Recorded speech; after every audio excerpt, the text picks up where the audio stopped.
Justina, and you're waiting up.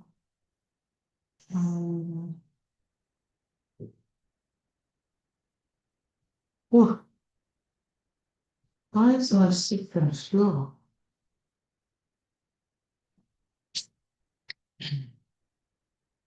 It's Justina. Okay.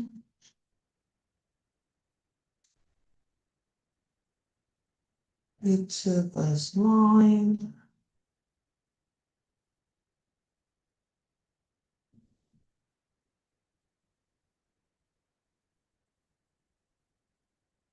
Then I can share my screen.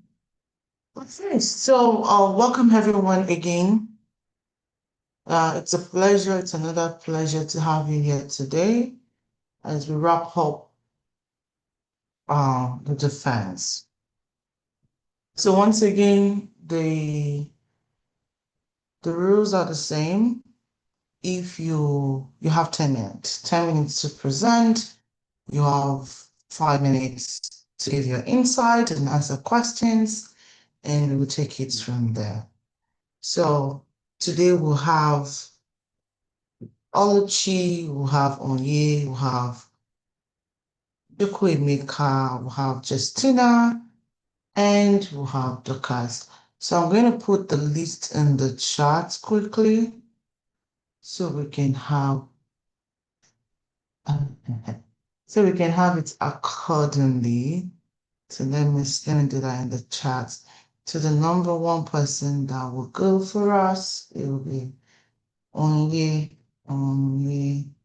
number two, the cars, number three, and make time as promised. Number four, number five is Justina, because I don't know if she's still on the road, so I put her at the last. Oh, okay. Number three.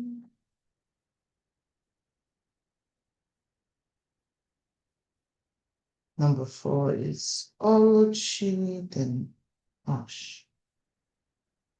Then number five is Justina. Okay. So for every other person, please feel free to listen through, ask questions. If you have any concerns, let us know. I'm going to ask my questions at the end of it all, and we'll do the coaching and feedback evaluation session. So we can give the floor to Onye. Onye isn't called, yes. Onye, you have the floor.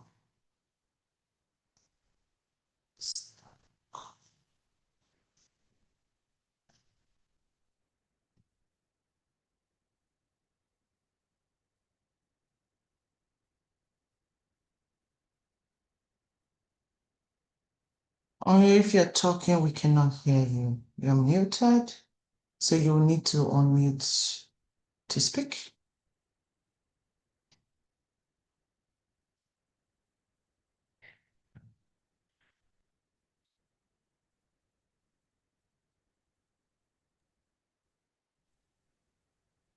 Good evening, ma. Good Good evening. evening, everyone.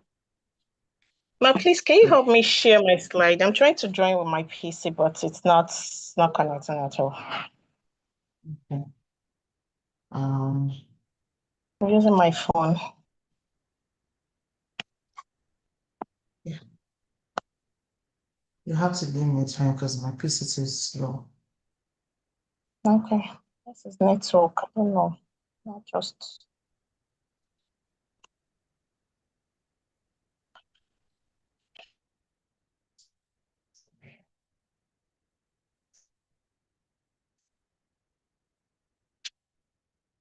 Mhm.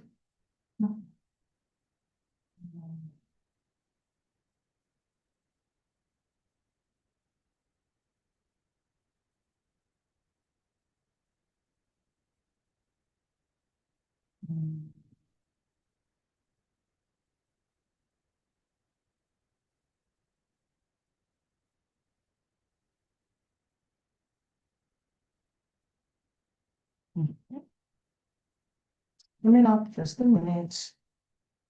This is P pizzas and then upon what Google slides so we can present this.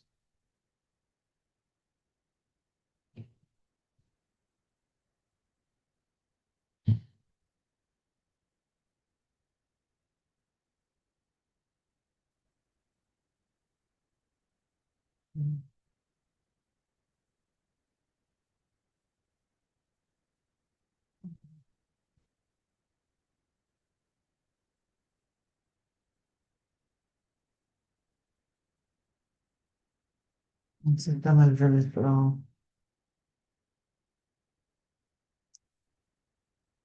Okay, let me know when it comes up. Let me know when you can set it.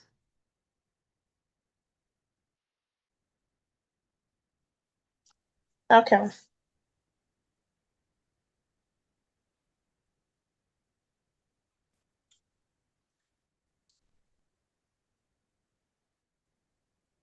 It's up, let me know. Okay, ma.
Sorry, everyone. Any idea what happened?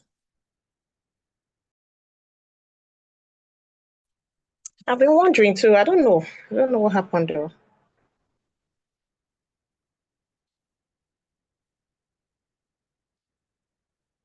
Did I become the host? And someone dropped a message for her. Maybe it's a network or something.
Oluchi, I said Oluchi. Onye, can you proceed? I'm going to share the screen now. You should be able to see it clearly now. Is this good? Can you see it now?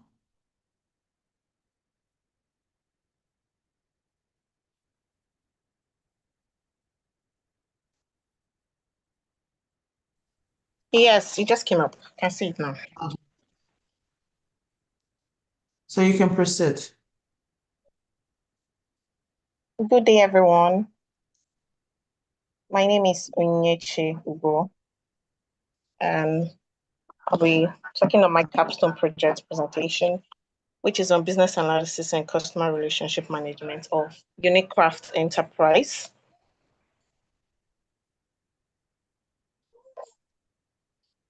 Some of the content.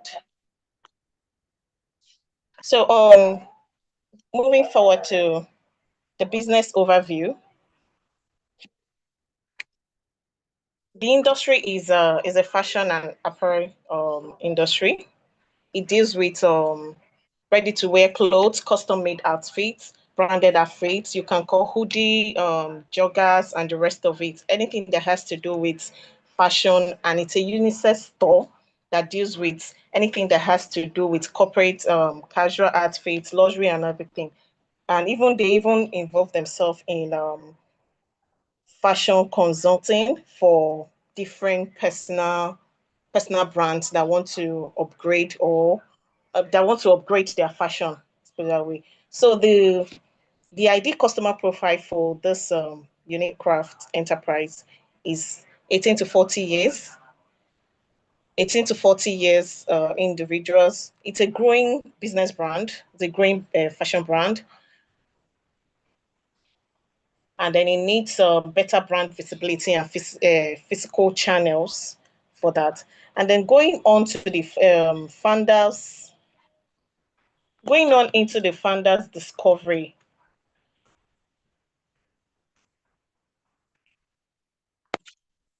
So this founder is a person that has a lot of issues with um, doing everything herself. So this is somebody I know personally. She does everything herself, and that makes her to actually have inconsistent monthly sales because it's actually an online store mostly, though they deal with a physical most sometimes, but it's majorly an online stores. It's majorly an online store, and she does everything herself when it comes to posting, it comes to delivery, when it comes to packaging of the goods, even stocking up, everything. She does everything herself. And she also has a family where she has to take care of. So it actually makes the brand to have low brand awareness because she has to take care of other things, and you discover that when she's taking care of other things she doesn't even post because she has to post her goods on social media before people can actually find her or before she can gain the visibility. So it gives the brand a challenging aspect that makes it very that makes the sales very inconsistent monthly, even weekly. It's very, very inconsistent. And she has a low brand awareness. Even their activities is always on manual. She has a book where she writes in everything. And sometimes she tends to forget because no man is an island. So she tends to forget even maybe the stock when she stocks up, she tends to forget to actually document some goods that just came in. She tends to even write out the order that was made. Sometimes she forgets to write out sometimes she forgets to write out the payment that was made, even the sales made for the week. She doesn't document everything because of her cumbersome activity that she has to take care of. So that's some of the challenges that she's go through. So when it comes to the revenue, how they actually make money, how they actually make the revenue model, it's gotten through direct customer online sales, bulk corporate orders, wholesale partnership, event merchandise, and custom orders when people order. So the founder's goal is to build a recognized fashion brand. The second is to improve customer retention, increase reoccurring sales, automate operations. She really wants to actually make her business get automated so that she'll be able to do things even when she's not there.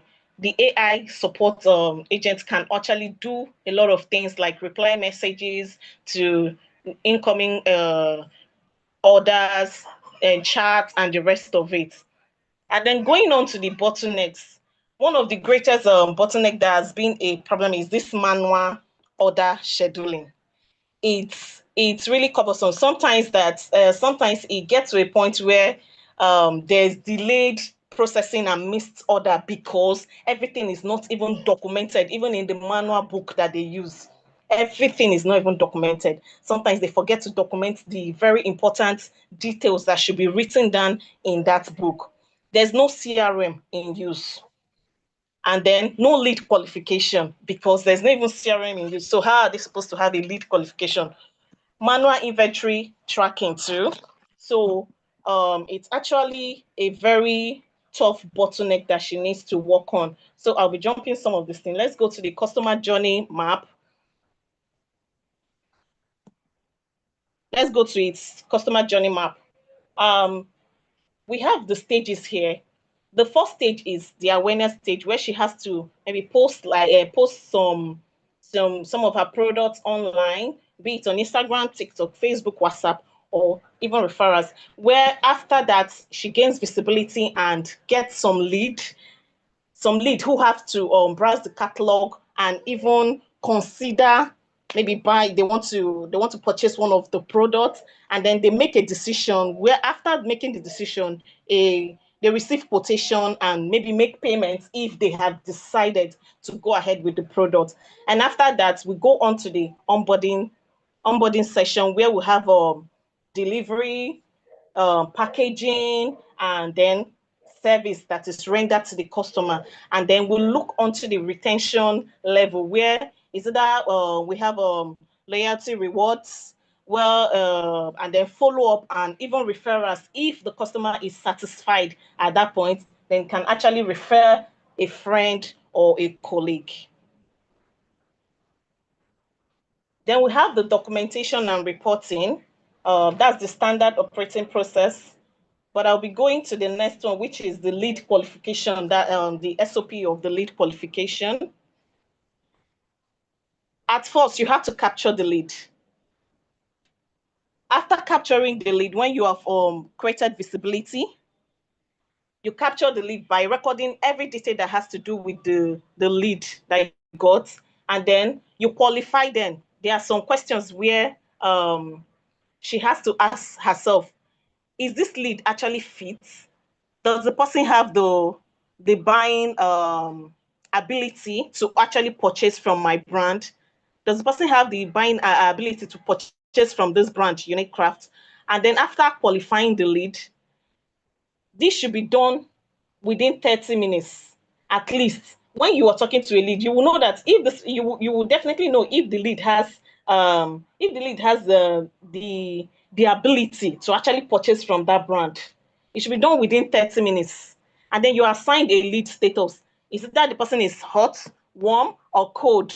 Whether it's qualified or it's not even qualified, this person is still dragging her feet. I don't think this person is going to purchase from the brand for the next 30 days, or the person is going to actually purchase from this brand, but it might take a while, maybe 2 days or 3 days. Just qualify and assign a status to the lead that same day, and then you send the quotation. After sending the quotation, you can actually refer the lead to the catalog too, or you send a quotation to the lead's DM directly, and then follow up so that you can schedule a meeting within 24 to 48 hours. That's the lead qualification process. And then we have the weekly funder report SOP too. As a VSA, you're expected to actually do this weekly funders report every week, like collect business data. And this should be done according to the SOP. This should be done every Friday by 9 a.m. And when it comes to this weekly founder report, because it's a weekly founder report, then everything should be finished at least, and even the review with the founder should be done before 2 p.m. It should be done before 2 p.m. so that you can close that out for the week. And then we now have I also have recommendation where I had to give the founder when it comes to marketing and sales. I advise that the founder actually increase advertising by getting a VSA involved. It can be a social media manager that is going to help with advertising some of these products so that the workload that is on the founder will be reduced when he gets a VSA that will help with social media advertising. And then you can actually partner with influencers too, who can actually help to make create visibility for the brand. And then another thing, when it comes to customer experience, you can improve the response time, offer loyalty. Definitely, when you get a VSA, you'll be able to improve the customer time of responding. Because I discovered that this founder also, one of the challenges that this founder is facing is the founder takes time to reply. Somebody might want to order a product, and because the founder is occupied with a lot of things, the founder takes time to reply. He doesn't reply on time. She can take like sometimes she can take like 5 hours, and that's not good for business. You can even lose customers because of that. When you're not replying at the time you're supposed to reply, you can lose a customer. So this is one of the things, and it's very, very important that the response time is it's actually improved on. And when all this, and we have a lot of them, but let me just take this few as recommendation. So when all this is put in place, the expected outcome for Unique Craft Enterprise is going to be increased brand awareness and customer engagement, improve operational efficiency and inventory control. So let's take those two for now. And then I'll be going on to the 30-60-day plan for the Unique Craft brand. I made a simple table for the 30-60 day 90 day plan. At the first 90 days, I am expected to build the foundation. At first, I need to implement a CRM. It doesn't matter, even though the founder, because I thought that I don't think the founder does not have money to actually do a sophisticated CRM. So I intend to use Excel, and then create a tracker. I even have the tracker on this thing. Create a tracker for the founder, where we can now actually document everything that has to do with, and then we're going to make that tracker very visible, that anybody that sees it later in the next 30 days will be able to actually organize any customer database. It will be very easy, that it will create lead qualification process and follow-ups, and what is next, what's the next step that they're going to do. And then when we do this, we're going to have 100% of new leads captured in CRM. We're going to have 100% of new leads. Response time will be reduced at least under 2 hours. Every lead will be, every customer or lead will be attended to when they chat. And then the next 60 days, I intend to optimize sales and operation. Like I intend to launch a structured follow-up process. Like I've mentioned before, that I'm going to create a tracker. So the follow-up process is going to improve. And then the next 30 days, I intend to scale and retain customers by launching a referral and loyalty program. Like, for example, we are going to have something like bonuses, where we are going to, when a customer purchase, for example, if a customer purchase more than 5 products, there will be bonuses for that customer. If a customer purchase more than 10 products, there'll be a higher bonus for that customer, and something like that. It can even be in maybe if you're buying like up to 5, we'll remove 5% of the money from whatever you are purchasing. And I believe that that will be able to retain customers and actually make them come back. So that's what I intend to do as a VSA. Thank you so much.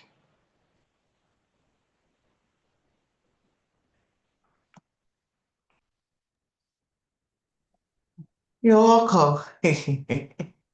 Okay. I know you people are wondering why am I laughing. She knows why I'm laughing. It's the way you started from pretending you spoke with someone to now discovering that where you're talking about yourself. Where's my camera? Let me be seeing your face. Even if I'm not seeing your face. Oh Jesus. Please, can you give her a round of applause?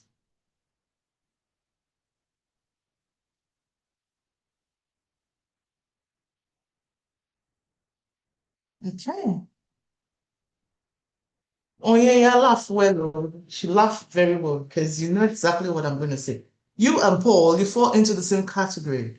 You are analyzing your business. You are analyzing your business. And do you know what I like about that is because you are seeing your own gaps and ways that you can fill it up, which is good. So, uh, let me put my camera here. Let me put my notes here so I don't forget. Awesome. So you're analyzing your business. Unique. I had to first go to my phone. Wait a minute. Is unique craft, not unique business? But that's a good one. Please, can you give a round of applause again?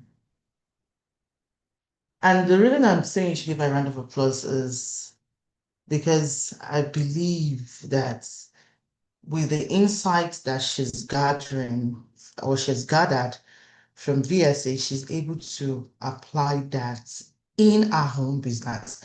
And you will see that even though she started from someone I know very well too, I you see that she demonstrated very strong knowledge of the business of the product. She even went as far as the revenue model. Wait a minute. Did you update this? Where is my back end?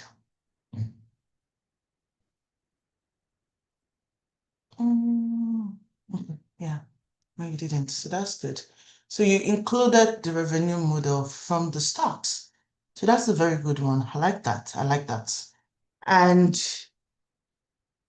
to call it to summarize everything, right from your executive summary, so we can see unique crafts enterprise as a fashion business, a growing fashion business. And you definitely can see the founder dependencies. You can see that the founder dependency is what is causing inconsistency, not only in your operations, but even in your revenue generation.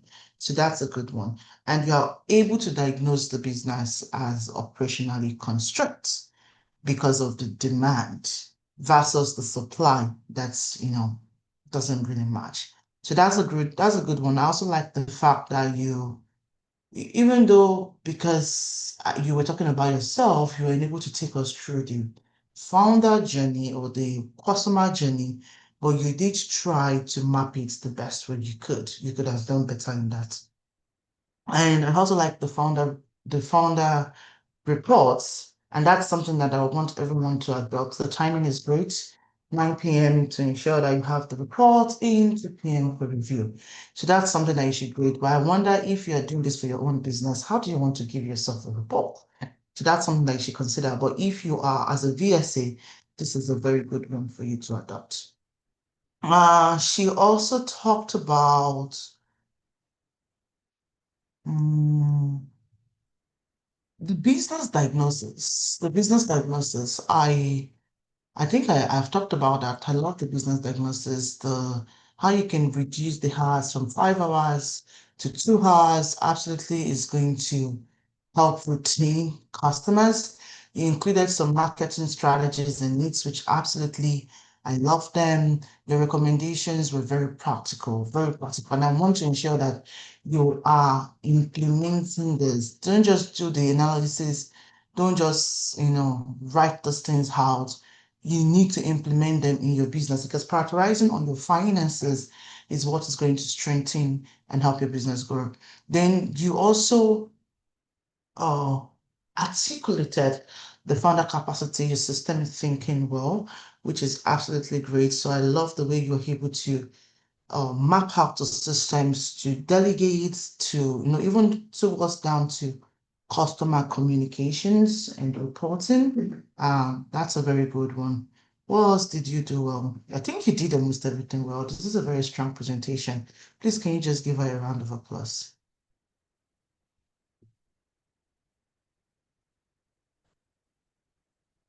Thank you, ma. Yeah, so that doesn't mean that there are not areas of improvement. Areas of improvement, I have very I'll be few. waiting. I have very few. Number one is you need to learn how to, because the way I see your presentation, very strong, but it has the opportunity to grow beyond the operational recommendation. So you should be able to include a strategic growth opportunity that would help the organization grow. Matthew, you might need to stay mute. Okay, that will help your organization grow. So maybe you want to look into, you talked about pricing, absolutely. You might want to look into channel development. You might want to look into something partnership. I know this is now me going more into recommendations, but these are areas of improvement that will help your business grow. So your recommendations, if this is another person's business, these are things that will distinct your review. Not just operational, you want it to include some growth opportunities. Then also, all the recommendations were looking equally the same. So you might also want to look into your prioritization. Which of these recommendations would you prioritize to implement first? So, and also being able to map them to, expected business return, impact, and outcome. So that's the other thing. Then, I love your financial analysis. That doesn't mean that it can't be strengthened. You might want to look more into, this is for your own business because I know it's your business now. You might want to look into more how you can estimate your revenue growth ratio versus the time saving if you're using a VSA. And I think every VSA should apply to Oye right now because you can see that she needs help. And cost reduction, I think that's the other thing. Then your presentation. I know you use monochrome. I'm not really talking more about presentation. You use monochrome, but the table itself, you shouldn't have used a white color. You should have used a better contrast that can tell the story without me having to squint my eye. So that's just the only other thing from that. And I don't know if any other person have a question because I don't think I have any other question for you. Oh yeah, I think this is a very strong and good presentation. Well done. If anybody have a question for her, please feel free. Thank you, ma. You're welcome. Does anyone have a question for you?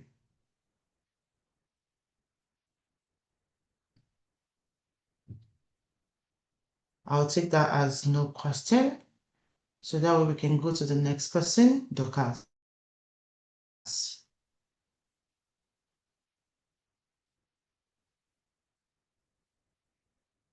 Good evening, ma. Good evening, everybody.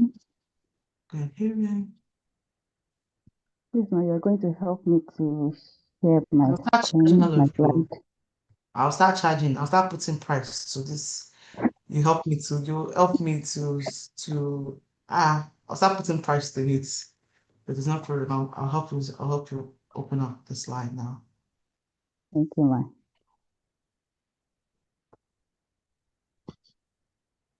Slide show.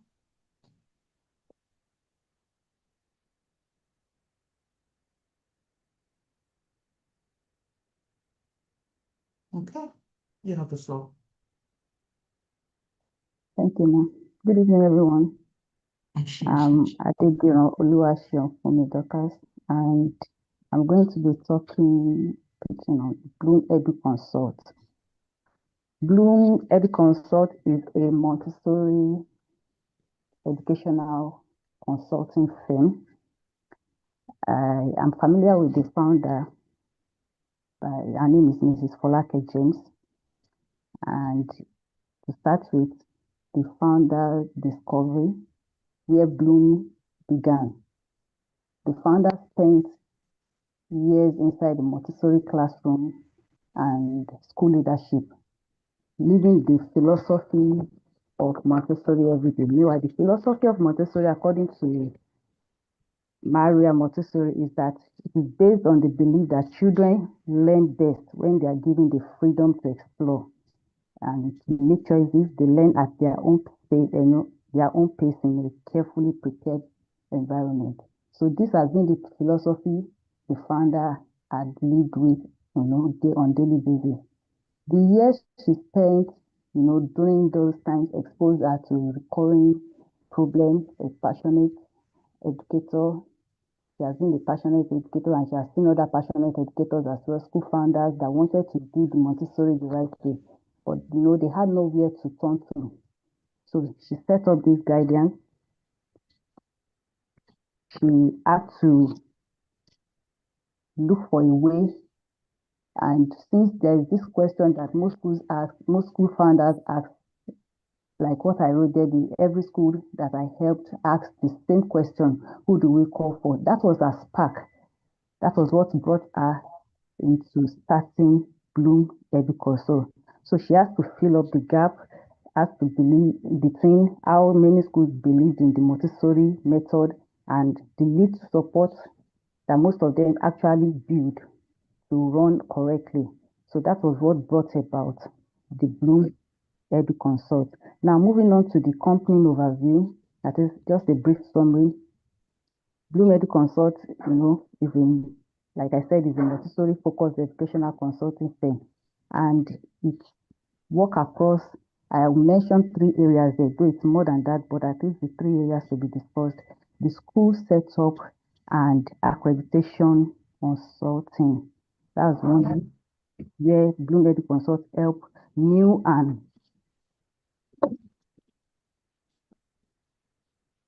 where Bloom Educonsult help new and consulting. Please hold on, ma. Where Bloom Educonsult help new and consulting schools. They help them in building their consultation, help them to set up schools, help in building schools and converting schools to meet Montessori standards from the ground up. And another thing they do is that there is this teacher training and certification. They help schools build qualified educators, not just qualified classrooms. They help them in building up their teachers, they help in training teachers, they help them to be qualified for the school system. And also they help in the curriculum design and licensing, which helps them to give schools proven and adaptable framework instead of just building from the scratch. So they help in all of this. That makes up for the company overview. And also they have the mission to make authentic and sustainable Montessori education achievable for any school. As long as it's an in the educational firm, they help to make sustainable Montessori education achievable for any school, no matter what. So moving on to the ICP, the ideal customer profile. The ICP, our ICP is the founders and the directors of new or converting Montessori schools. And like I say, who we serve, they serve Montessori, they serve founders, they serve directors of new schools, people who are strong on the profession of teaching. They help them to fulfill their mission. They help those schools that are underfunded and undersourced on the admin and the compliance side. So they help aspiring school founders, they help existing private schools, they help individual educators and all of the rest like that. So that is the gap that Bloom Educonsult feels. Those are the people they serve. They focus on the classroom while they allow the founders focus on the classroom, or they help there, and why they handle the infrastructure that makes the classroom possible. So this gap is also where our revenue comes from. I'll be talking about 3 forms of revenue here, even though we have other ways. But the project-based fee, which is the front-loaded high touch work, like the school setup and accreditation, here is where most clients come in. From here, most clients, they get what they get their fund, they get their revenue funded. Because once there is a project, once there is a kind of school setup and accreditation, those clients pay, and that's where they get most of their clients. And another one is the recurring retainers, where there is an advisory support, and this is how the school is operated. It's also there a stability layer, because once there is a recurring retainer, you keep having your clients coming over and over again. And that does not end like that. The training and the certification fee, where the teachers paid for certification programs, is also another way where the revenue comes in. And that is the most, I think, the most scalable stream. Though it might be less dependent, but at least it comes in. Like when the teachers during summer, they have their training and their certification, and when they pay for all of this, the revenue is strong. So this also leads to the next one, where I will say the current challenges and the recommendations to it. In Bloom Educouncil, the honest constraint that we are actually solving for: inconsistent lead flow. In this particular one, where we have new clients, depend heavily on word of mouth referrals. And the recommendation for this is just to build a referral and a partnership pipeline with Montessori teacher training programs and accreditation. Where there is an inconsistent lead flow, you don't have a lead flow that is consistent. It might take a long time, but at least when you have the solution to that is just to have a referral, a partnership pipeline. You keep partnering with them, follow up with these Montessori teacher training programs that will help. Another one is the retaining of clients, where the retaining of clients after the first year, the initial setup is complete or sorted out. Most clients don't, want to return. But here we introduce a third retainer with ongoing curriculum updates. When a client feels you have helped in setting up and you have nothing else to offer, there's this setup, and you keep telling them in the educational range, there is always an update of the curriculum. There is one thing or the other to know about it. So that's a recommendation in that aspect. We also have the generalist competition. Here we have a lot of educational consulting firms that compete on price, and they really lack the Montessori depth. Most of them lack the depth. They lack the knowledge of Montessori. You see some of them that they'll tell you that they know about it, but it's not. So what we do here is to expose what I call the Montessori in the name only trap, where most of their schools named so school, Montessori school. Meanwhile, they don't actually practice the Montessori skills. And when you expose that by talking to parents, a lot of them will discover that they are not offered what they actually have. So this helps most of these founders to really go for what will stabilize their school, what will make them, the Montessori education. They go for the training so that they can be able to sustain. So this is one thing we do. We make people understand what Montessori is all about, so they are not in the trap. They don't fall inside that trap. And the last one I'll talk about is the founder-dependent delivery, where most high-touch projects runs through the founder personality alone. The founder that does everything. And the recommendation to this is that there is a document, a setup, something that makes a kind of setup, so that even if there are junior employers, there are people that are coming in, they can deliver the project and work effectively. It's not only the founder that is doing the work alone, just being soaked up in the work. So that is for the recommendation. Now the founder's goal, and where I come in as the VSA. And the founder wants to scale, wants the scale bloomed from a founder-led practice into a regional multi-story consulting brand. Yes, every founder will want to expand, wants to bloom, like the name of the organization wants to bloom, wants to expand. But here, as a supporting VSA, I have my 90-day, well, the first 90-day plan, which if they are actually tied to the challenges that I discussed up there. That the first day 1 to 30, I will be able to map out and formalize the referral partnership pipeline with training programs. Map it out. I'll be able to draw up my map, categorize, and then the 31 to 60, I'm going to be able to design the tiered retainer structure. I'll pilot it into the existing clients. Now, what that means is that whatever I have mapped out, I'm going to look for a retainer, someone that has been that has we've worked with, be able to pipe up, be able to tear up together, and I will design a kind of structure that will make those clients to be retained. And the last one, the 61 to 90 days, I'll build a sample dashboard, just to track and lead their sources and retention. We'll track them so that the growth is not just based on data alone. It's based on data alone, not on instinct. So it's not as if there is no documentation for it.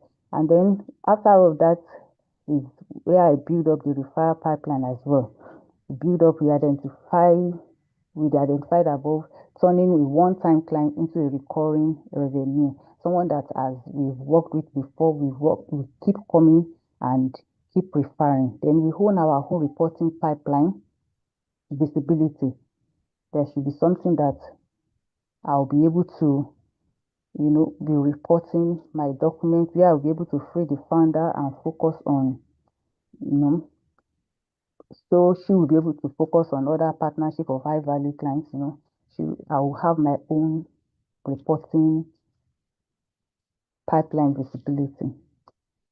So that's how,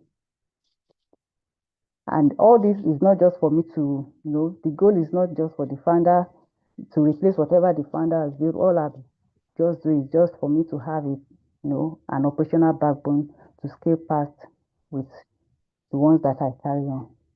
That's it, ma. Thank you, ma.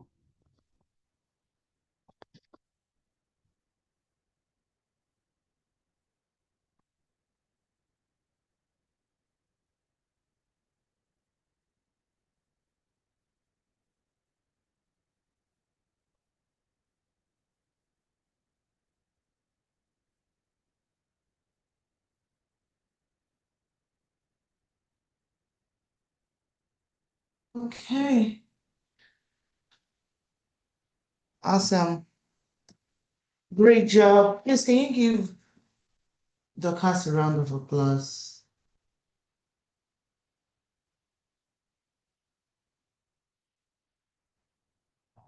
Your name Deborah or Dorcas? I know I was okay. Please, can you give the class a round of applause? Awesome. Great job. This is an excellent work done, Dorcas. I know you are in the business. You absolutely understand the business well. Your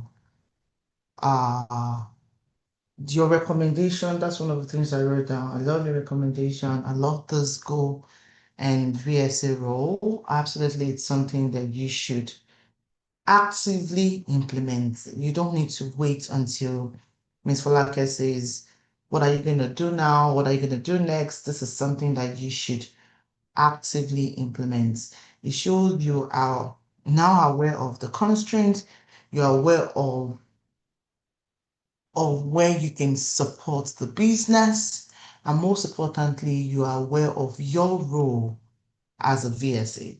So this is what I'm going to say. For Bloom Edu specifically, is number one is all those recommendations that you have highlighted, they're very good, absolutely very good. especially with the fact that you've discovered a constraint that is based on word of mouth, which is referral. So you need to look into what are the other strategies that you can put in place beyond referral. Referral is good. It's good for credibility. It's good to increase the brand equity, but you need to be able to work to support the business beyond referral and word of mouth. And you've obviously identified this as a constraint. So the best thing for you to do now is address the lead generation and the lead generation, the market positioning, your client retention first. That would be the first three things that I would really want you to recommend to Bloom Edu, your boss, to address. And that's because the delivery scalability can be improved on as the business grow. If the business doesn't grow, delivery scalability might still be in a pause. And what do I mean by that? If you're not receiving a lot of clients, then your boss will still be able to do everything on her own. But if revenue grows, clientele grows, then delivery will have to grow. So the delivery is a result of the actions that have to happen first before it can grow. So now, based on your presentation, please can you give another round of applause, because this is an excellent presentation so far. Yes. So now you analyzed Bloom Edu, you told us the fun story, you walked us. And one thing I want you all to notice is you can see the difference in the presentation when someone analyzes a different industry, a different organization than if they analyze their own organization. When you analyze your own organization, you have blind spots. Even though you can sit down to do a full analysis of how you've been operating the business, you still have blind spot and bias, and you will not be able to walk us through the founder story as much as you should.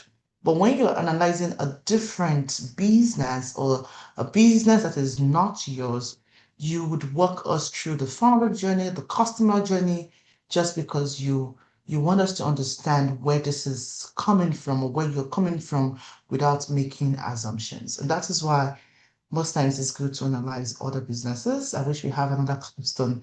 I would have emphasized analyze a different business rather than you choosing a business or a simulated one. Okay, so Blue Meadow, thank you for telling us the story. Thank you for walking us through our philosophy. Thank you for walking us through the intention, the mission, the vision around, and even the curriculum around the story, around the business.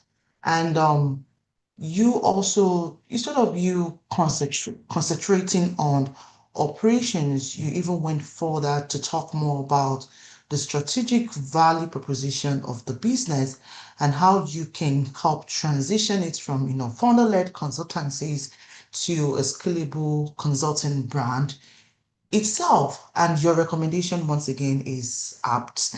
I love all your recommendations, and this is something that I would want you to present to Miss Folake James. Okay, good. So now let's go into the evaluation.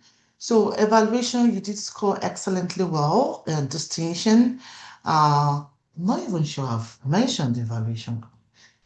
I think I've done that before, but in the evaluation, we look into 1, 2, 3, 4, 5, 6, 7, 7 aspects, and you did excellently well almost everything. So business understanding, absolutely, you understand the business well, you understand the industry. I know you've been a teacher yourself, so you have first-hand knowledge and industrial information. And that's also to bring us back again, is why I've always talked about if you are solving a business problem, try and solve a business problem in the industry that you already have expertise on, because that way it becomes an advantage for you rather than something you have to relearn. And you also demonstrated, deep familiarity with the Montessori consulting space. So that's a very great job. In fact, you had all my marks there. Then in your business diagnosis is also one of your strongest aspects. You were able to correctly, diagnose the business in regards to the dependencies, the inconsistencies, and even went as far into certain business constraints or structural constraints around the business. That was a very great one. You also went further to give us, the recommendations, which were really strong. Your recommendations were really strong. How you can tie this to even not just SOPs, but playbooks that can help the business, run without having to be dependent on just or all the information on one person's head. So that's how to actually move beyond operational fix to into growth strategy. That's a very good job. Then your founder capacity thinking is very strong. I'll say it's even one of the strongest that we've seen in the sport. The way you think, the systemic thinking was really strong, and your recommendations very practical. And I would just say that I want you to, I think I'll say this again. I want you to present this to your boss, and I'd love to be in that meeting. Then business impact, yes, you're able to connect it to the growth strategy of the business. You're able to connect it to revenue generation. Now you can ensure this become a recurring, actually with the tiered path that you talk about. Excellent job with that. I know you could have strengthened that with maybe KPIs or the ratio of growth versus what you currently have, but that's something that you can continue to work on as we grow. And communication, articulating, presenting, even though you're very silent, you're very introverted, you're very calm person, but you still did a very good command of the business, which I do appreciate. You occasionally lost some structure and repeated some points, but that's fine. You continue to grow and get better in it. And your slides, for your slides, you could do better. You could do better. Actually, with the arrows, I was wondering what was this arrow doing in this part? What was the meaning of the arrow? I got lost there. So you could definitely do better with the slides. But overall, this is a distinction presentation.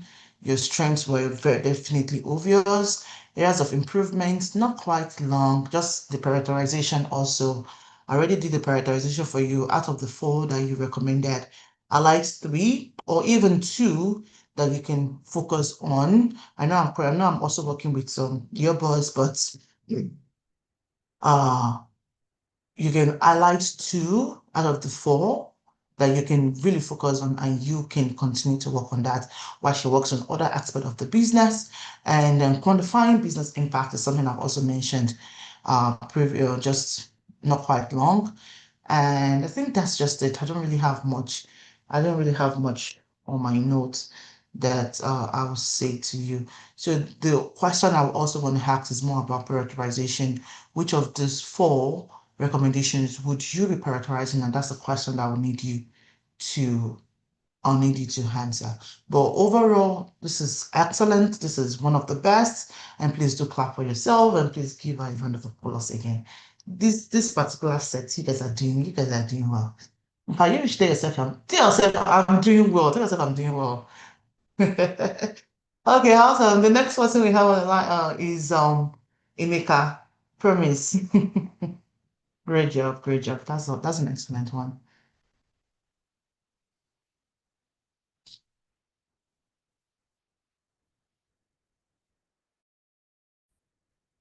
If Promise tell me to share my slide, at this time, I will start collecting.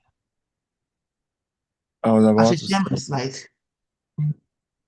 please help me share my slides. Who is going to be my secretary? Because people are owing me money at this time.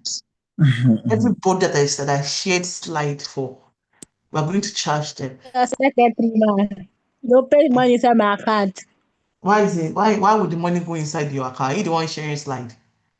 I'm the secretary, so we Man, give you account. should I share the slide to you here or share it to you on WhatsApp?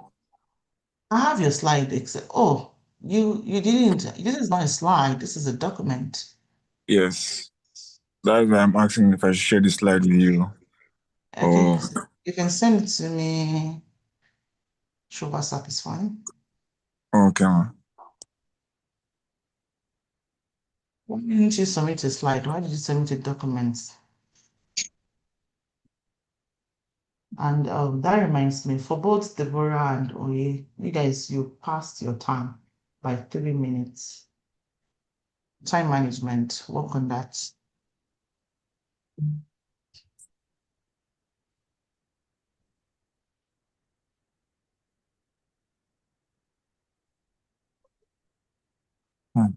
I've not received it though.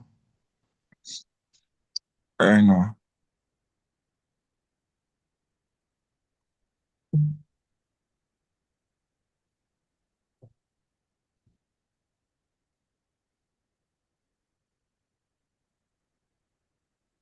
Mm.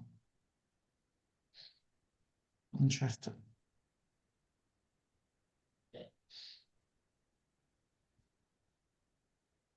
Okay.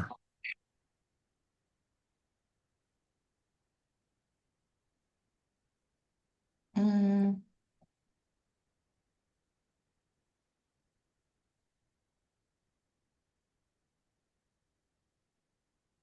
Have you gotten it now? No, not yet. Do you want to send it to the chat then? Maybe you I've, send it I've, to Zoom here because I'm not I've, receiving anything. Let me check my phone. Oh, oh, you sent it to my business WhatsApp. Okay. Hmm. Then I have to send to my personal WhatsApp.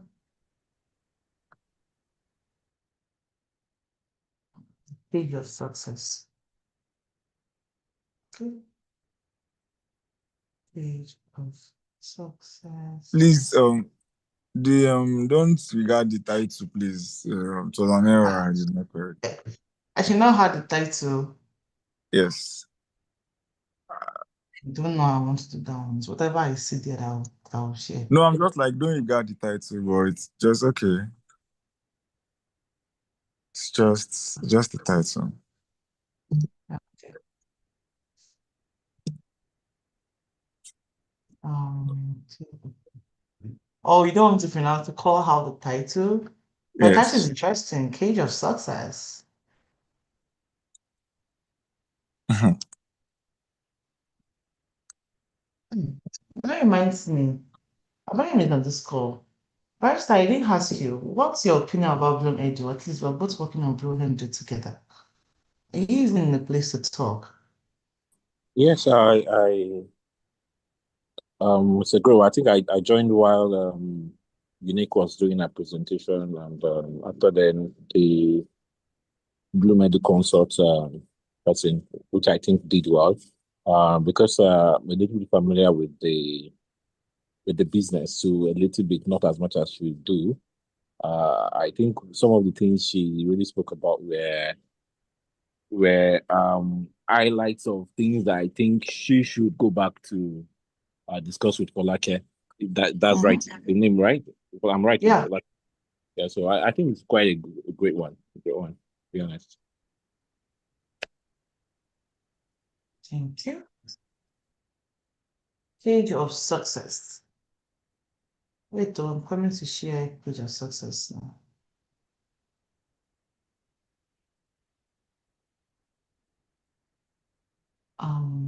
You're up. You have the floor. Okay, ma. Okay, so before I start, let's talk about the business. Before I dive into the slide. So the business, the company is Apex Flow Media. It's a boutique business that offers business to business performance marketing agency.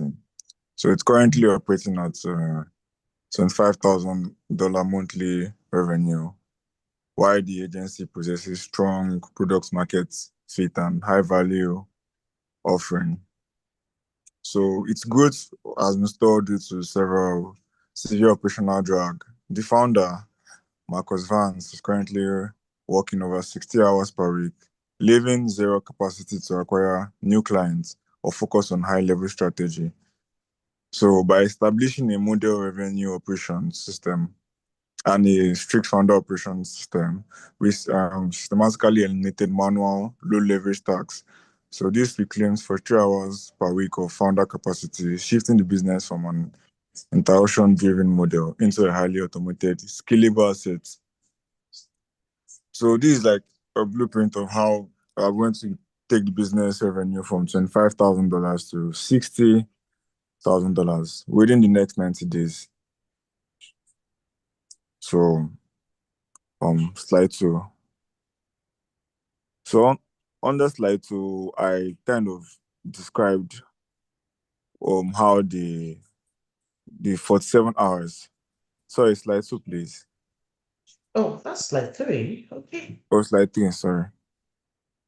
So I kind of broke down where the time went to. So it uses about 15 hours manually browsing through for leads, 12 hours typing custom proposals, 10 hours for email ping pong, booking calls, and 10 hours extra for passing deep work to manually pull dashboard metrics.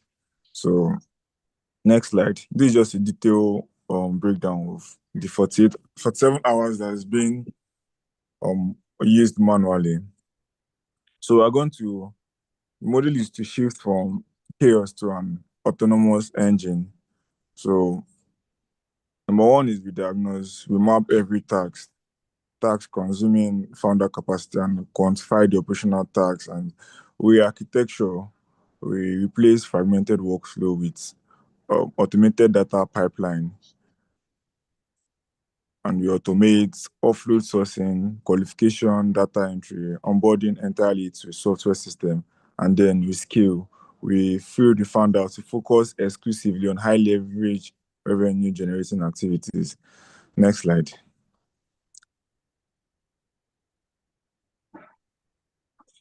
Yeah. So the prospecting for the automated source. So we use clay.com plus smartlead.ai. So Clay extracts target lists using an inbuilt live technology and hiring signals. And also it offers, helps to cleanse data, corporate emails, verified and scrubbed automatically behind the scenes, and also helps in pipeline delivery, clean lists pushed instantly to rotating domain, sending pulls that the founder doesn't have to manually do all that. The pipeline fills himself, and Marcus never has to touch a spreadsheet again. Next slide.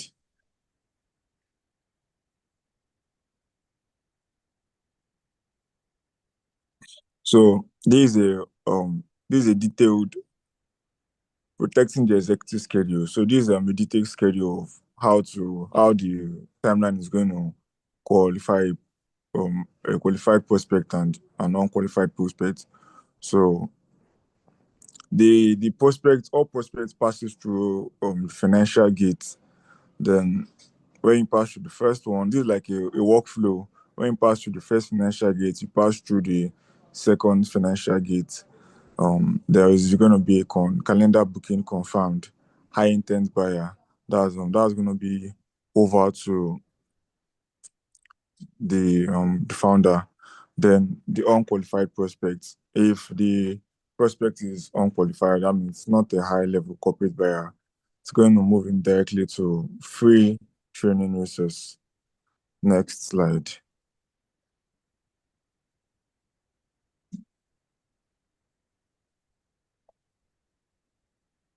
So this is the solution, the frictionless client onboarding.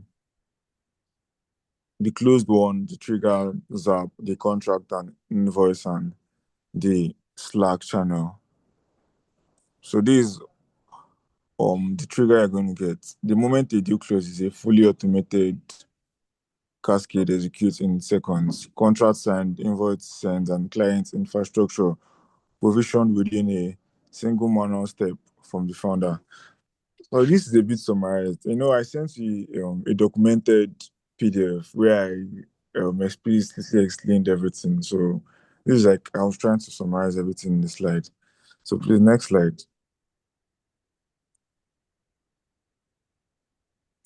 So drawing the line in the business. So when we've implemented Clay and Smart AI to help the markers manually targets, just to help the founder focus on high level targets. So Marcus' zone of genius is closing high targets account on formal strategy, consultations, designing ad campaign, architectures and core performance marketing logic, cultivating joint ventures and high level enterprise network relationship. So what the system does, that's what AI does, the integration of AI to help out. Calendar filtering and gatekeeping via typeform, inbox categorization using strict programmatic action labels, real-time hotspots, CRM pipeline updates, and database hygiene, automated metrics, pulling an executive dashboard compilation. Next slide.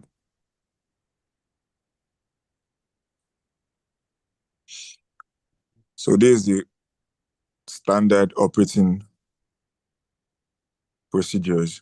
So the standard operating procedures one is lead qualification and pipeline ingestion, evaluate type form responses twice daily.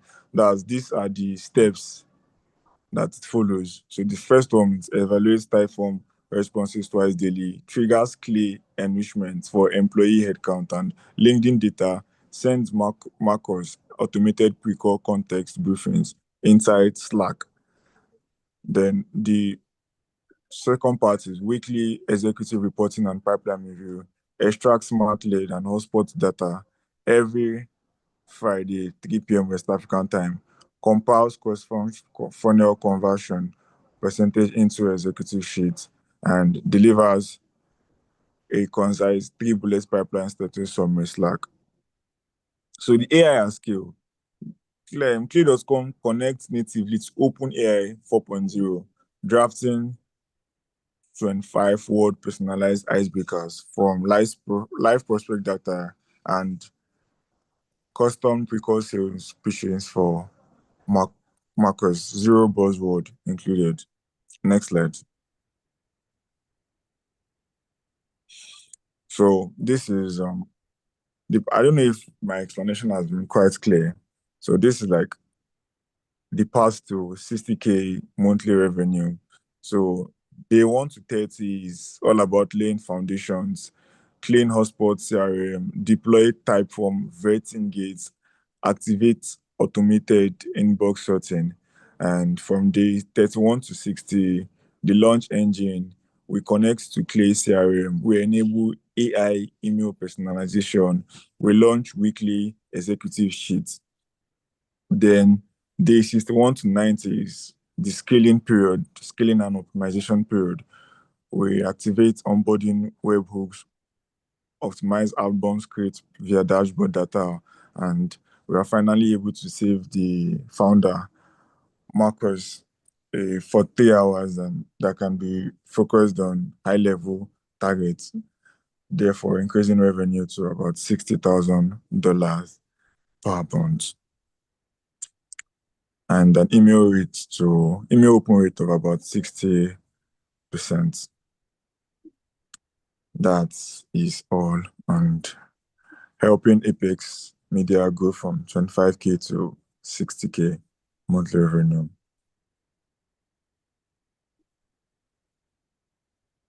I'm done. I know. I know Yes. you're done.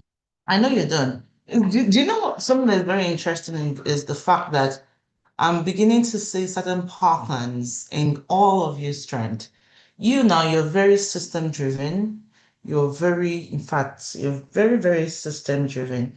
And the best way to continue to develop your skill is looking more into, the technical side of things, the automation, the AI side of things, and I think you should continue to do that. So now back to the presentation. This is excellently decision well done. However, I'll start with my own however. Yeah. There are a lot of work to be done. I use Ghana. I think I would need to look for a time to probably teach you all how to use Gamma professional presentation. You use Gamma. I think Messi also used Gamma. Somebody else used. I use Gamma personally. I use Gamma, and I think I'm like 1% of Gamma users professionally in the whole world. So I have the skill set to be able to train you on how to use Gamma. I know there may be some constraints because you're using the free version, but nevertheless, you need to be able to, if you're using Gamma, you're using the AI generated the AI generated image and text, they need to pay attention to those because they're part of the details, they're part of the things to sell the story. And I don't know why. I actually read a story about someone called Marcus Vance yesterday night. So as you were saying, as we were talking about Marcus Vance, I was like, wait a minute. I read a story on Marcus Vance yesterday. Are we talking about the same Marcus Vance? But that's just on the side. Please can you give him a round of applause?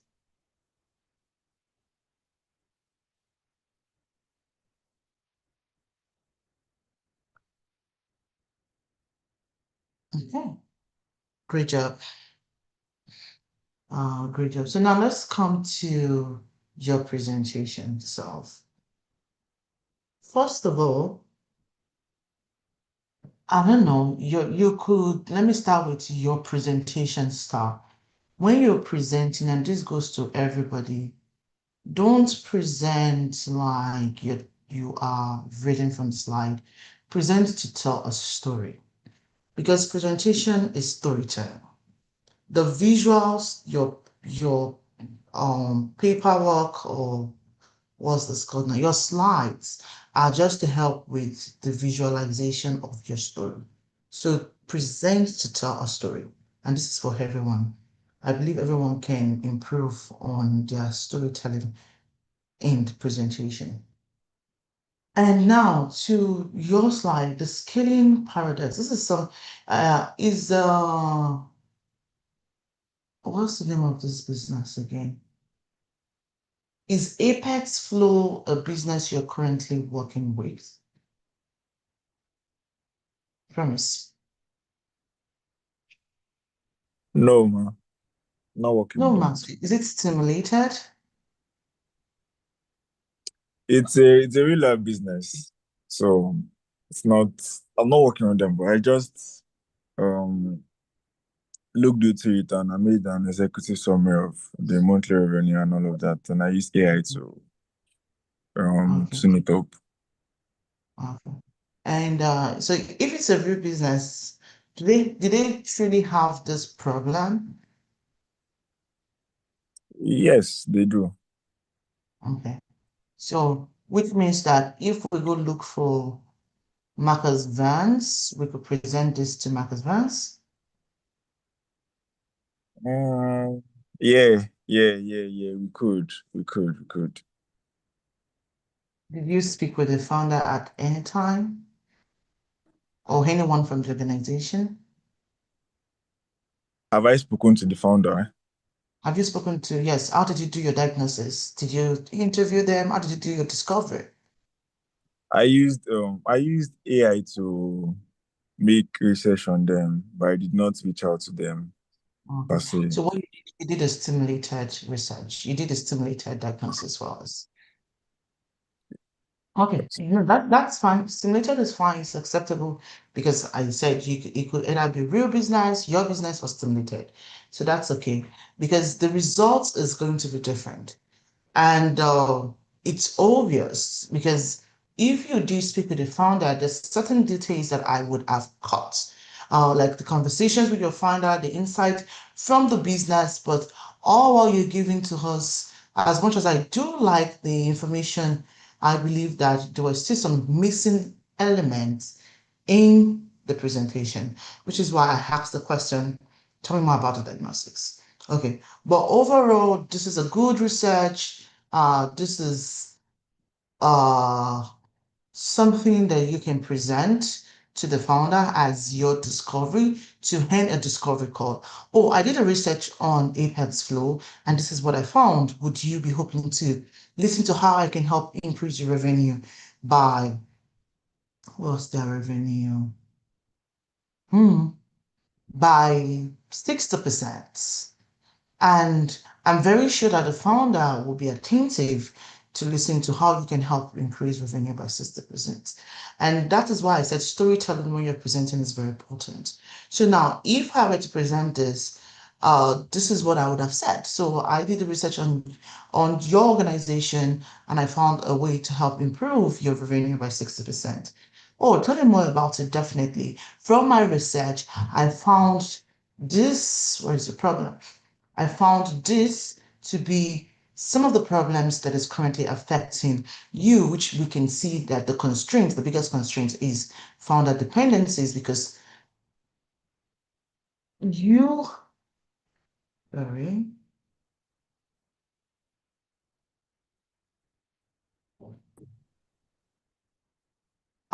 because you have been the one doing, carrying the entire burden from your calendar, from client research to client management to, the administrative part to even the entire supply chain processes. Oh, I see. To the entire supply chain processes. And those time, which is, giving you a time constraint, and those time can be invested in other aspects of the business if we are able to automate, automate some of the processes, simple automation. It doesn't really have to do with the complex AI integration at this time. The founder would listen. Does that make sense to you, Premise? So you can then tell your solution story. You have like almost 4 pages for solution, but you can tell this your solution story in just this one page. This one page. The other one, they are your internal information from page 5 to page 7. To page 7, they are your internal work. Okay, I know this is a capstone, but just for you to know, they are your internal work. And page 8 then comes, this can be external, because you are showing him the difference between if he works with you versus if he does this alone. So if he does this alone, he will continue to become, the zone of genius, which I really like this terminology, and he will still be constrained. But if he does it fully automated, then he can take away some time that you can definitely invest in all the things. In fact, your solution is down to page 10, to page 9 rather. And this is more towards SAP documenting and reporting, which is also can be shared externally. But overall, I'll say you still did a very good job. Except you took my time. We spent more than 5 minutes extra. In fact, up to 7 minutes extra. But that's a good job. Well done. Please, can you give him a round of applause? And I don't know if Abayo must say anything before I do the evaluation. Yes, yeah, I don't have much to say, but the only thing that I saw about the presentation, I was particularly impressed with the slides and for me, the color too. Until you mentioned that you noticed it was gamma. But what was also interesting for me was, of course, until when you just ask questions about if it's part of the business or something.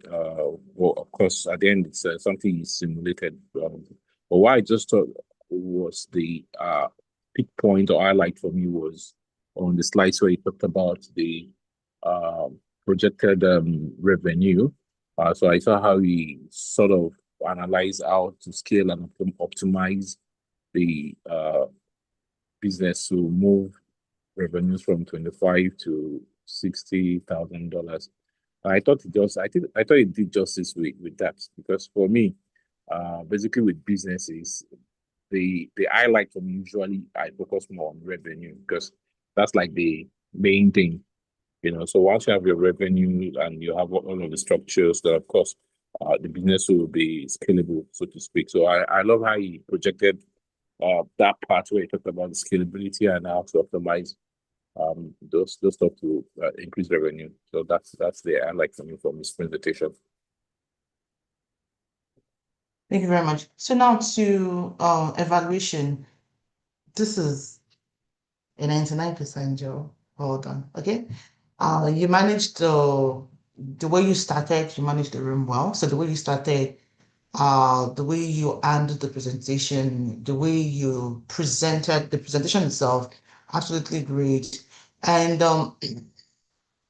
your business understanding, even though you did with AI, it was apt. Your diagnosis was apt. Your recommendation was apt.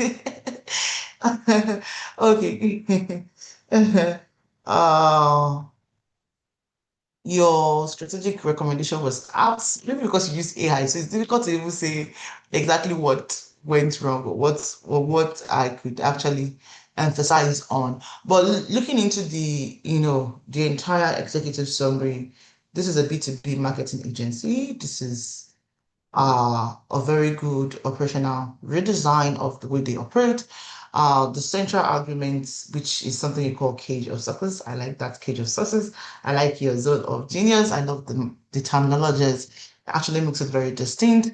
And I love the way you propose integrating the revenue operations architecture, yeah, where they can leverage AI, they can leverage the automation, they can leverage the CRM, and even standardize their processes to reclaim that time, which they are losing to the constraints of founder dependencies. So that's an absolute great observation there. And I loved your end-to-end operating system. I'm not even sure what I'm supposed to say again because in regards to business understanding, even though it's stimulated, you were able to show also that you understand the agency, marketing agency business in general. You also understood what the revenue objection, you're able to tie the impact, the financial impact, the revenue objective with the financial impact and business impact, which is absolutely great. And even though the analysis, relied on secondary research, rather than founder interviews, you definitely would miss some insider information because you didn't speak to anybody in the business. Then your business diagnosis, like I said, is also apt. So you did a very good job. You're able to articulate how founder dependency is affecting the revenue growth and how recovering, reinvesting, regaining that time can help increase and move the revenue by 60%, which is a very good one.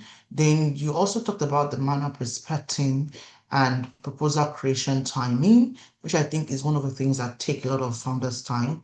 Like personally, I work on a lot of proposals and sometimes to even know that things is tiring. At the end of the day, you ask yourself, so what am I supposed to do now when I've spent all this time on proposals? Then your recommendations are also very good. I really love all your recommendation. Like I said, it's very systemic, it's very integrated, it's apt. I like the fact that it's also AI driven, because that's what most of the organizations are beginning to move into. Then your founder capacity thinking is also, excellent. Excellent. 15/15. Excellent. You were able to demonstrate the principles that actually guide increasing founder capacity and decreasing founder dependencies. So that's a very good, and most of you also, you follow that line, your founder capacity thinking faculty is enriched, and I'm really excited about that. Business impact also helped. It's the strongest, it's one of the strongest. You're able to quantify. You didn't just qualify, you quantified. You give us numbers, which I really love because as consultants, as founder, growth operations, whatever, as VSs, you need to be able to quantify and work with numbers. You need to be able to articulate numbers because that's the number one language that every founder understands. Numbers, it's a numbers game. Then your executive communication, of course, that could be improved on telling the story rather than reading the slide. is something that is going to help you. So telling the story is going to help you. Then professionalism is also a very good one. Time management can be improved, definitely. But overall, you Onye, Adiola, and Deborah, there's something about your systemic thinking ability that the four of you need to grow. Like you need to grow. You have it in you. You have it in you. You need to expand on it. And I don't know how best I can help you with that because it's one of the greatest strengths that I found in four of you. I'm not saying others does not have it, others are very good, but the four of you particularly, there's just a way that you can grow on that. It's part of your strength. I can start talking about everyone's strength, but that's one of the things that's really caught my attention even from your slides. And what you can improve on. Before I even go into what you can improve on, you talked about your technical knowledge. I know you didn't just list to, you really talked more about, you showed to us how these tools connect. That's why I say your systemic thinking is apt. You showed how these tools connect, how not just what they can do, you showed us the how, you showed us the scale, you showed us the integration process, and which I do appreciate. This is different from what I've seen so far, and excellent job with that. So areas of improvement, I've definitely talked about that already. Always speak with the founder. You cannot do a proper diagnosis without actually getting insider information. What you find online cannot tell you the whole story. It cannot tell you the whole story. So you need to also, it could be the front door, but always try to get interviews with business stakeholders. It could be the founder, it could be the co-founder, it could be directors, it could be vice president, it could be anyone, but someone in the business that can tell the true story and paint the true picture of what is going on in the business. I've talked about storytelling and presentation, time management, definitely. And I think the other thing about you is you learning which is going to be internal documents versus external documents is something and this definitely will go to everyone. It hasn't really been glaring to everyone, but it's something everyone should know that when you have detailed workflow diagrams, especially when you're very technical and valuable implementation tools, sometimes it's better for you to keep that as internal project documentation rather than having them as external clients facing documents. And the question that I always want to ask you to always I've asked everyone is prioritization. What would be the biggest recommendation that you will be prioritizing out of all your recommendation? Come in, let me see this message. Okay. Oh, okay. So we have Oluchi and Justina now. Justina just sent a message that her battery is low. Is it possible for her to present now? I know Oluchi is supposed to present, so Oluchi, would you allow Justina to present so before our battery goes off, please?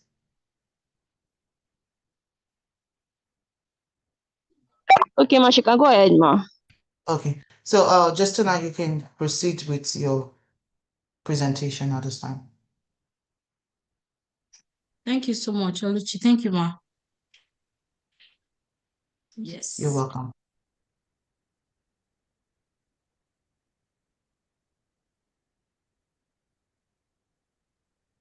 Yeah. Thank you, Jesus.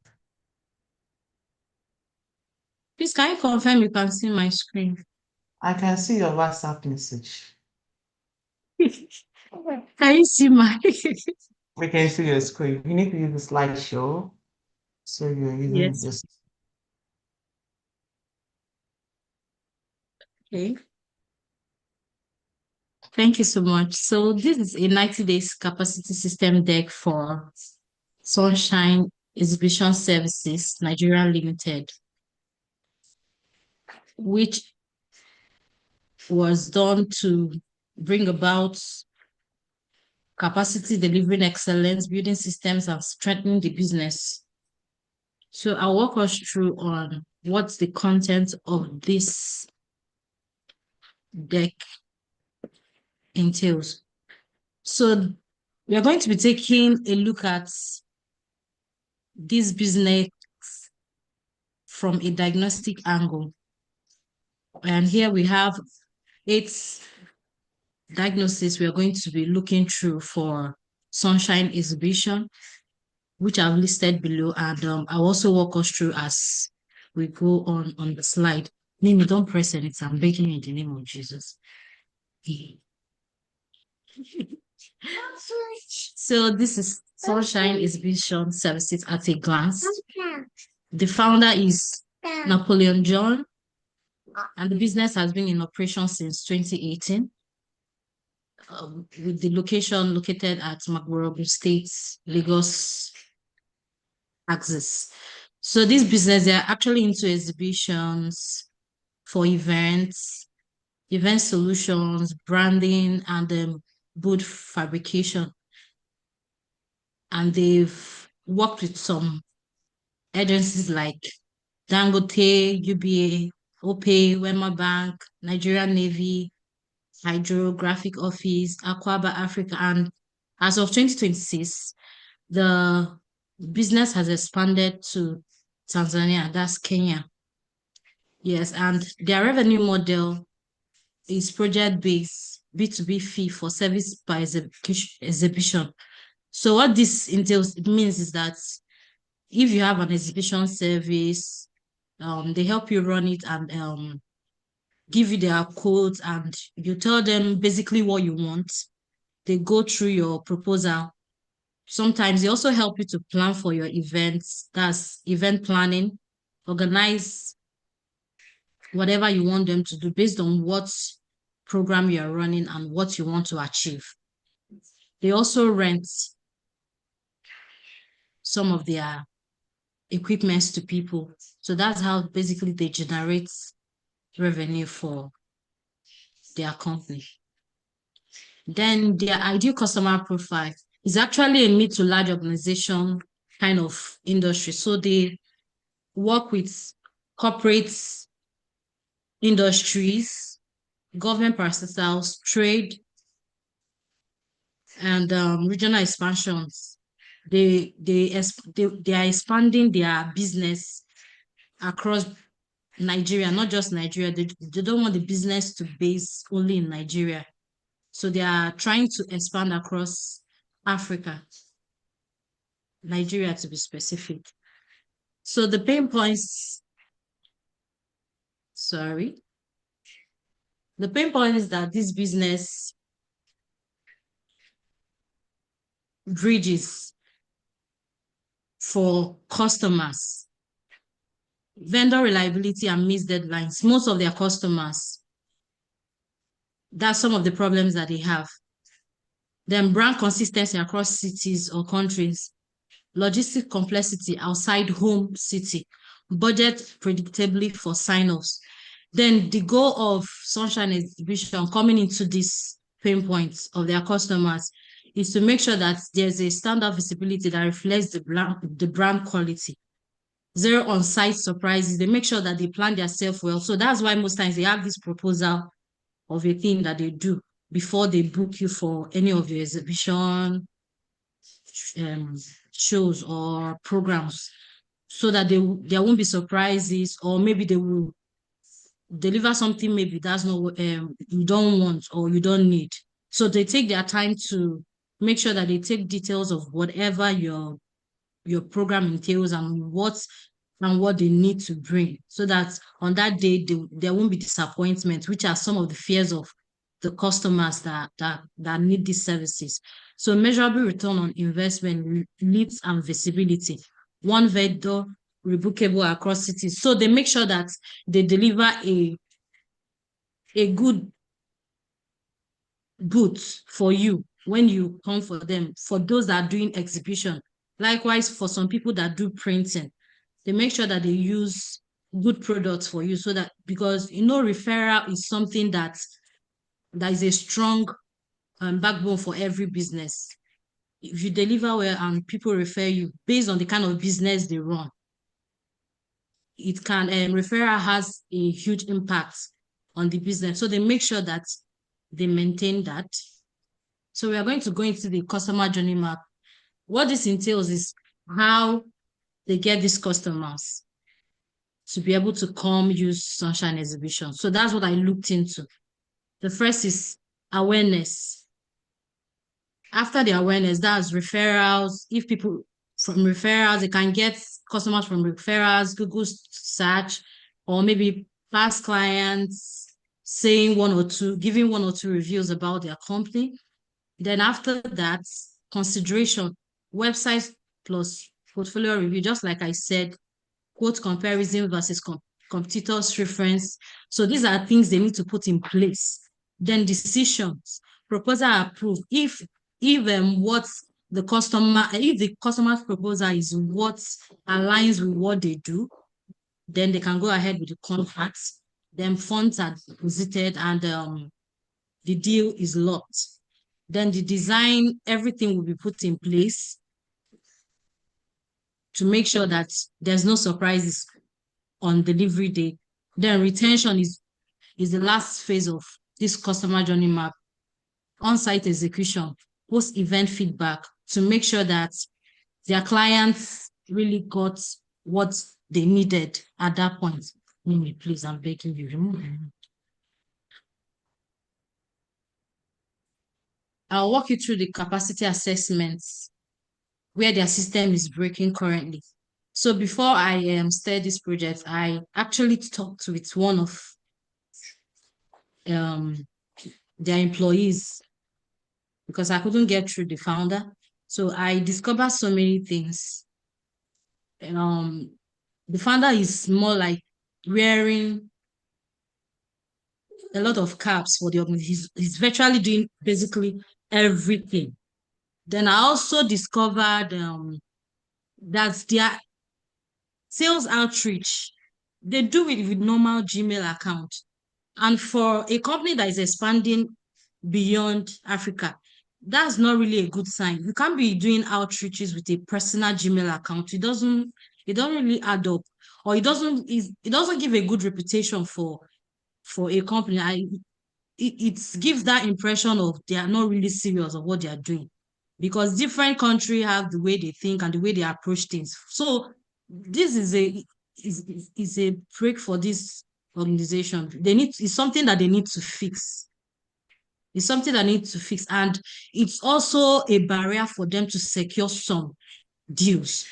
Because imagine when you are treating to me with a Gmail account, I will not take you serious. Yes. So this is what they need to put in place, and there's no structured tracker. Leads are scattered everywhere. They are doing their lead generation based on whatever you get. There's no CRM tool, or there's no ownership of any lead. It's just whatever you get.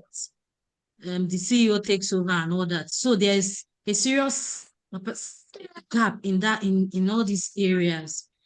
So no follow-up. Okay, then this can also occur since they don't have a working CRM. Leads are scattered everywhere. It will be difficult for the founder to be able to know who is in charge of this, who is working with these clients, who is doing this, who is doing that. No regional segmentation.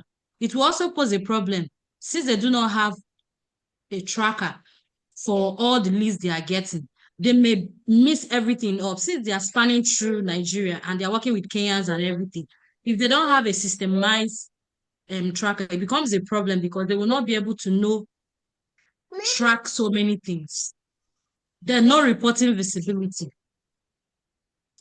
No reporting visibility is another system break that means. Sorry, it's okay, I'm coming, okay? Sorry, my love. So I'll walk us through the prioritization, the highest leverage first.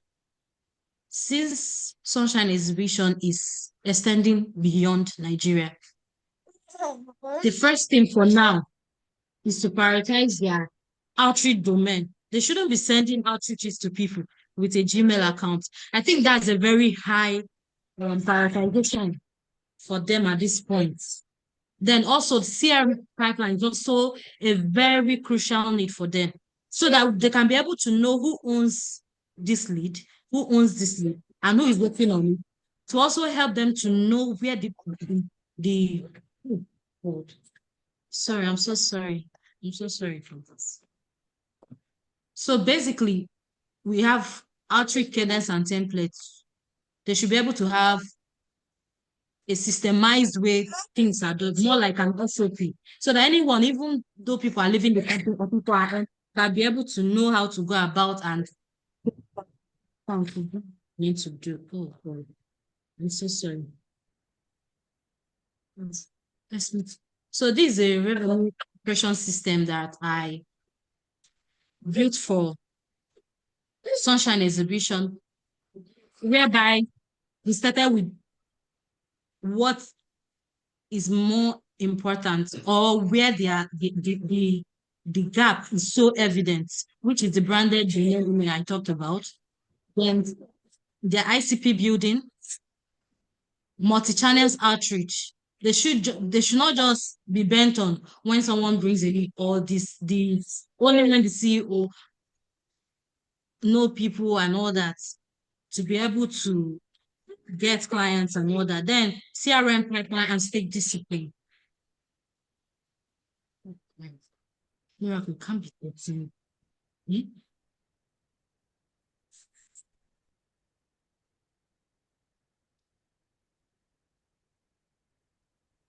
Then the proposal and follow-up template.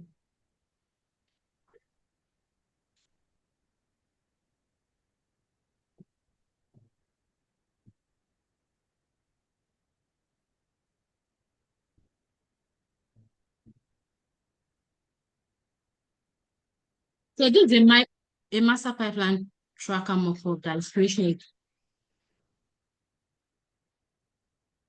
for Sunshine Exhibition, which will contain the simple name, the country, the source, the stage, the owner, the next action, then the value, since they're working on proposals and everything. So this is a mini tracker that will guide Sunshine Exhibition to be able to create their own personal, at least for a start, since they don't really have any system whereby they put all their rules together. I think it's a good way to start. A minimalistic tracker or something simple that they can easily understand. And Mimi, I'm sorry. I'm coming. So I also drafted a weekly reporting dashboard. Not just creating a tracker, but the founder should be able to know what to track weekly. This dashboard to help the founder track the necessary things, not just everything. So from the dashboard, he can be able to know what value that is coming into the company, how many leads they are getting per the deals that are stuck, the win rates, that's the deals that are then also this is the countries and how they are performing, or maybe the leads that country is bringing into the business. Then also a dashboard that will show upcoming trade fairs. That's the upcoming events that are close by for him to be able to know the ones that they should prioritize more. So this is what a qualified outreach ready sample looks like. So I went ahead to like get real leads for this company to show them what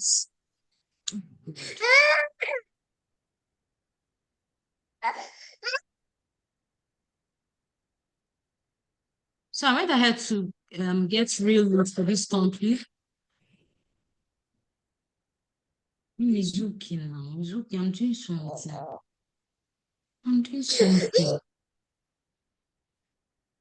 So these leads here, they're not just simulated leads, they're actually real leads that can help Sunshine Exhibition start from somewhere. Possibly, if they don't even have a tracker, this can be of help to them. Maybe they can even start with this to put inside the tracker and proceed with making more inquiries for this event, since they fit what Sunshine Exhibition intends. Then this is a 90-day execution roadmap that can help Sunshine Exhibition scale their capacity in different angles. So for the first 30 days, I would say that they should prioritize the foundation, which is setting up a branded domain email, then stand up pipeline tracker that has owners assigned to it so that they can be able to know who owns whatever. Then build multi-country calendar, general ICPs that will help them to know dates, to be able to reach out for each country, because it's not everybody that is their ideal customer. Then first VSA lead research sprint. When the ICP is established, their VSAs can be able to know what to do and what not to do. Then audit and clean existing contact with their past clients. Basically, they have nobody owns it, and this can also cause duplicates when it comes to movement leads and all that.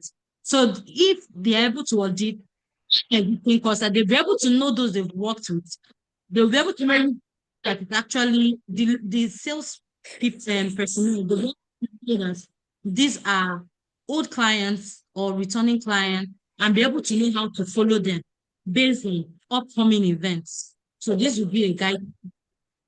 The 31 to 60 days, that's activation.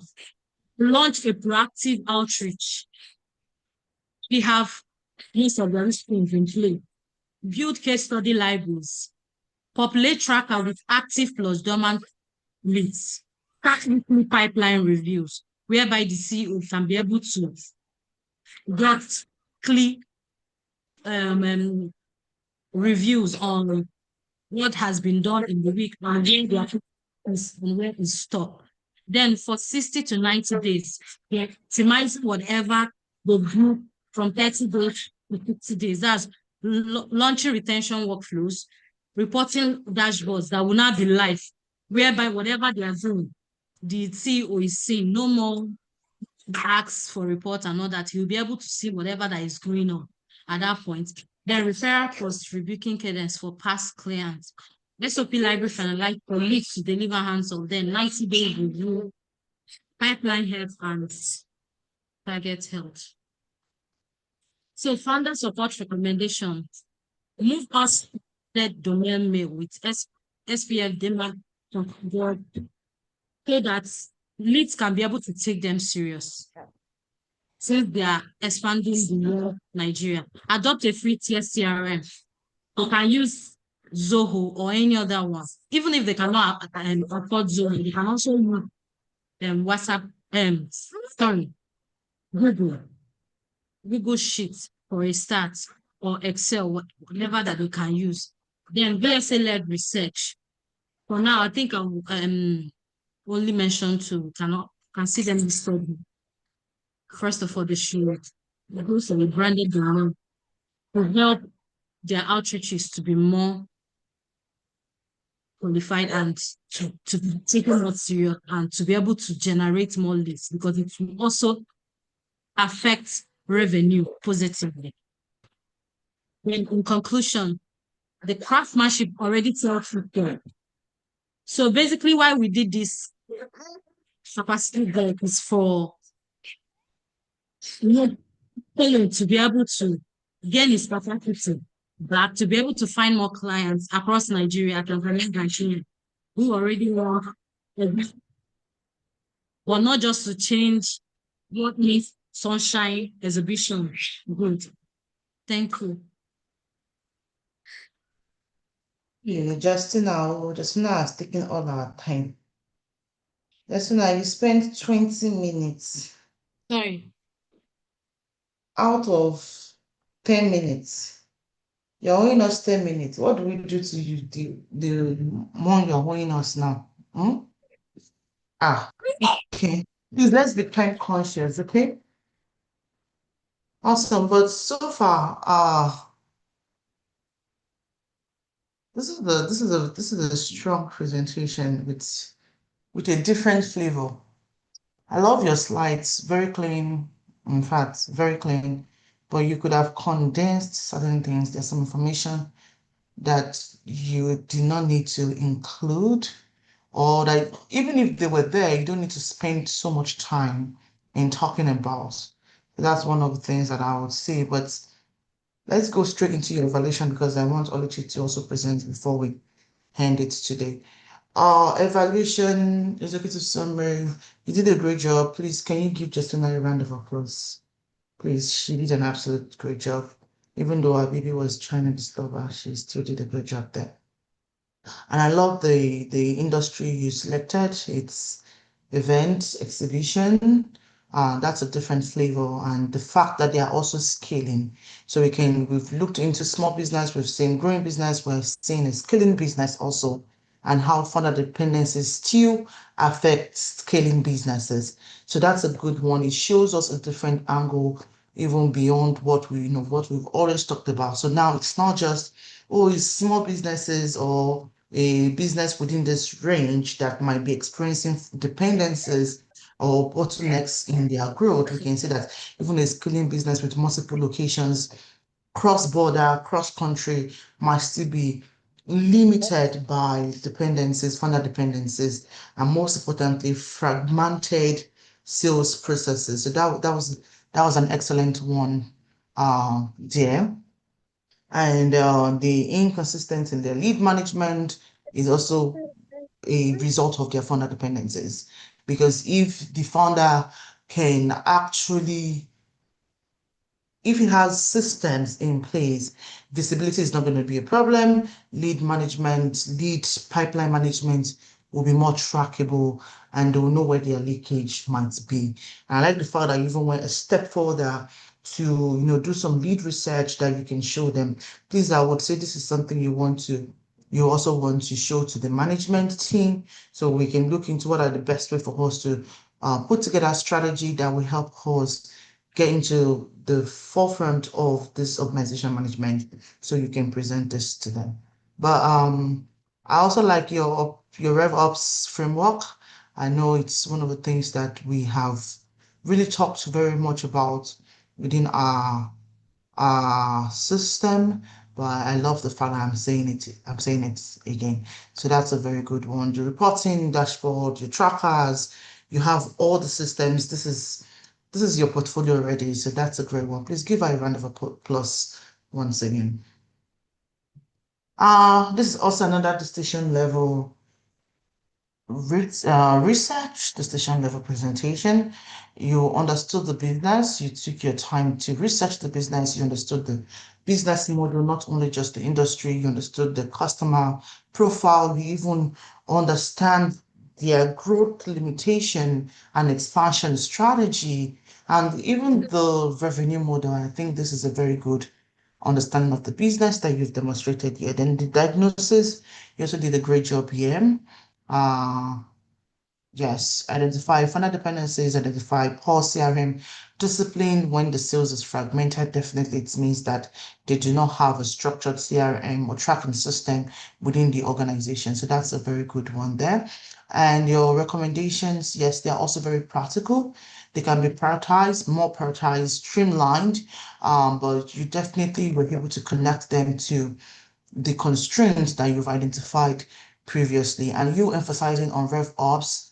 I'm not surprised about that anyways, but that's a good one. You could strengthen the commercial growth recommendations. You can strengthen that further, or you still did a good job when we talk about recommendation. You all are rocking it in founder capacity thinking, the systemic thinking, the connections, the pattern drawings, the pattern mappings you all are doing. In fact, everyone should just give themselves a round of applause when it comes to funnel thinking, funnel capacity thinking. I think you all are doing a good job. The way you are mapping the organizational constraint with the founder workload, with dependencies and other constraints. In fact, I give it to you all. Then business impact. So that was also well articulated, but it could be strengthened with the financial projections. Just like I told the first set that's presented, even though you were trying to justify like return on investment, you really didn't do well in articulating it or quantifying the business benefit. If you see promise makers presentation, you understand what I'm talking about that. In your presentation, your slides are clear. One information, one slide. That was really a good one, but it could be concised. And you tried your best in your storytelling. I know you had a little bit distraction, but that's not really a problem. But you telling the story rather than you telling the story in a more engaging way would really help with keeping people invested. And professionalism, I don't have any concerns about that. So if we talk about your strengths, outside what I've said so far, your implementation structure is perfect. The way you were able to help build progressively from foundation to activation to optimization is excellent. Then your revenue operation mindset is one of the strongest that I've also seen. And I'm not surprised. Like I said, I'm not surprised about that. It's something we've talked about. It's something I've seen in the past, and it continues to show in your work. Then in developmental area, you can expand on your strategic thinking, definitely. Like you're already talking more about the market expansion strategy, especially relating to growth. You're talking about that, but there are other areas that you can expand on, you can do more research on. I know this is a capstone, you may be a little bit limited, but as you continue to grow in your consulting or founder support area, that's one of the things that you should look into. Then I'll tell this to everyone. When you are giving you're presenting a data or you're presenting a slide or you're presenting anything, you want to move from creating a business context to the constraint. Then you give recommendation. Constraint is the problem. Then you give recommendation. Then you go into the impact if the recommendation was not implemented. And then what's the next step, which is your implementation strategy.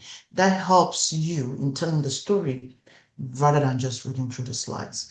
So that would be one of the things that I would want to say to everyone. Then prioritization is also something that you also need to work on. Justina, everything looks equally the same. You should be looking into what's going to be the top things that in the next 30 days, what should they really implement that would change the business from where the current state to the future state. Please do give Justina a round of applause because she demonstrated a solid understanding.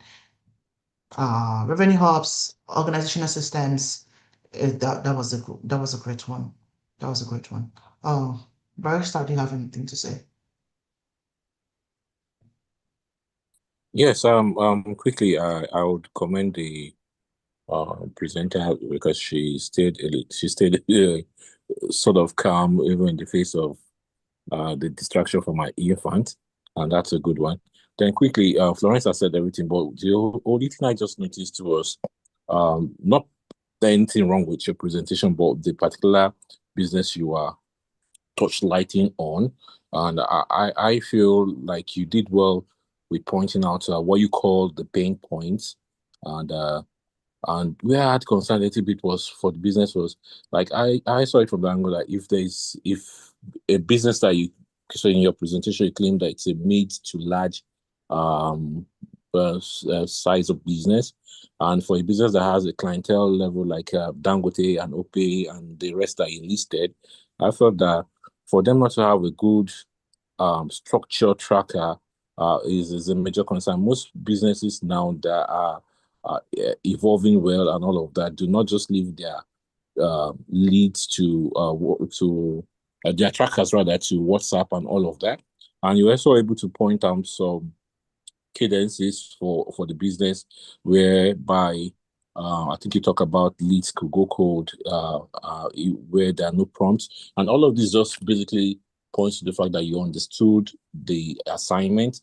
You're able to diagnose what the problems are with the business.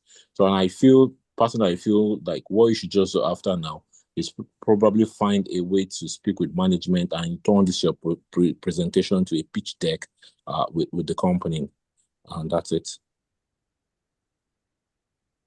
Awesome. Great job. Please, can you all give her a round of applause again, please? I'm impressed with what I'm seeing so far. Okay. Oluchi. I know Oluchi said I have to present for her. Oh.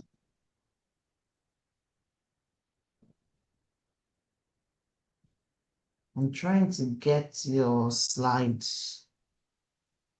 I sent it already. What did you say? Oh, I said I sent the slide to your personal WhatsApp. Yeah, I know. I'm trying to get it to come to mine. Yes, I did already. To come into the way I'll be able to present it is partition in Adobe. Okay. Great job, great job. Excited about this. You have the floor. Good evening, everybody. My name is Oluchi Onyimachi, and I'll be presenting my own capstone projects. So for my own capstone projects, I think see the cover. That's my founder capacity building, and then the title is 90 Days Growth Operational Blueprint. So yes, before I proceed, I would like to give a background about this organization. It's not just an organization; it's a non-governmental organization. So I just had to apply a lot of things here with the lens that whatever that the VSA can do can also be applied to in the NGO space. So let me just give you a little bit background about the organization itself as an entity. The organization is an NGO again, that's St. Agatha's Memorial Foundation, St. Agatha Obiageli Agedo Memorial Foundation. And it is founded and also headed by Dr. Aheri Akran. So the organization, that's the NGO, the vision of the NGO is mostly about education, making education inclusive and accessible to children. And then part of their mission is also running programs that no child is left behind, basically. So their target audience includes children.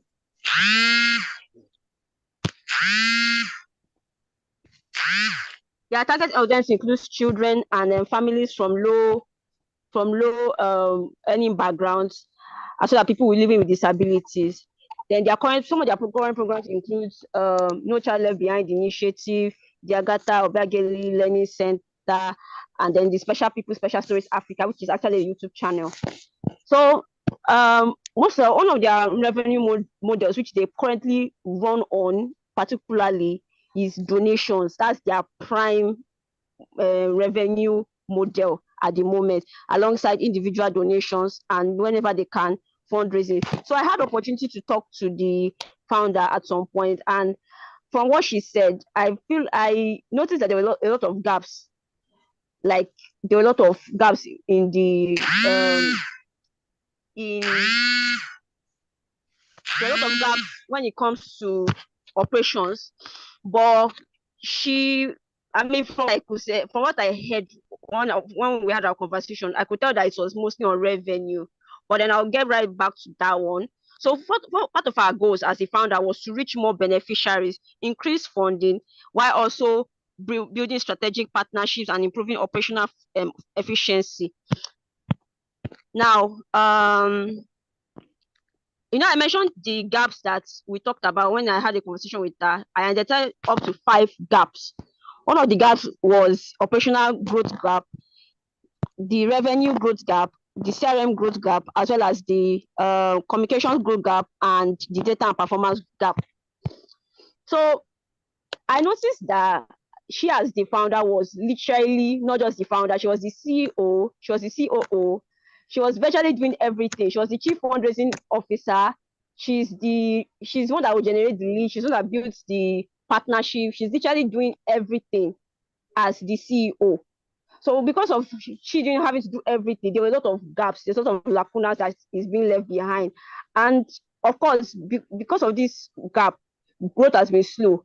Funding has been a little bit tight. So sometimes I see her on our WhatsApp asking people to donate, and that like funds are not so much. I've also seen her trying to write for grants every now and then too, but it has not really been successful because she's also the one writing for grants while also trying to raise funds and run the NGO as well as the learning center. Because under this NGO, there are various other programs under the NGO, many other programs.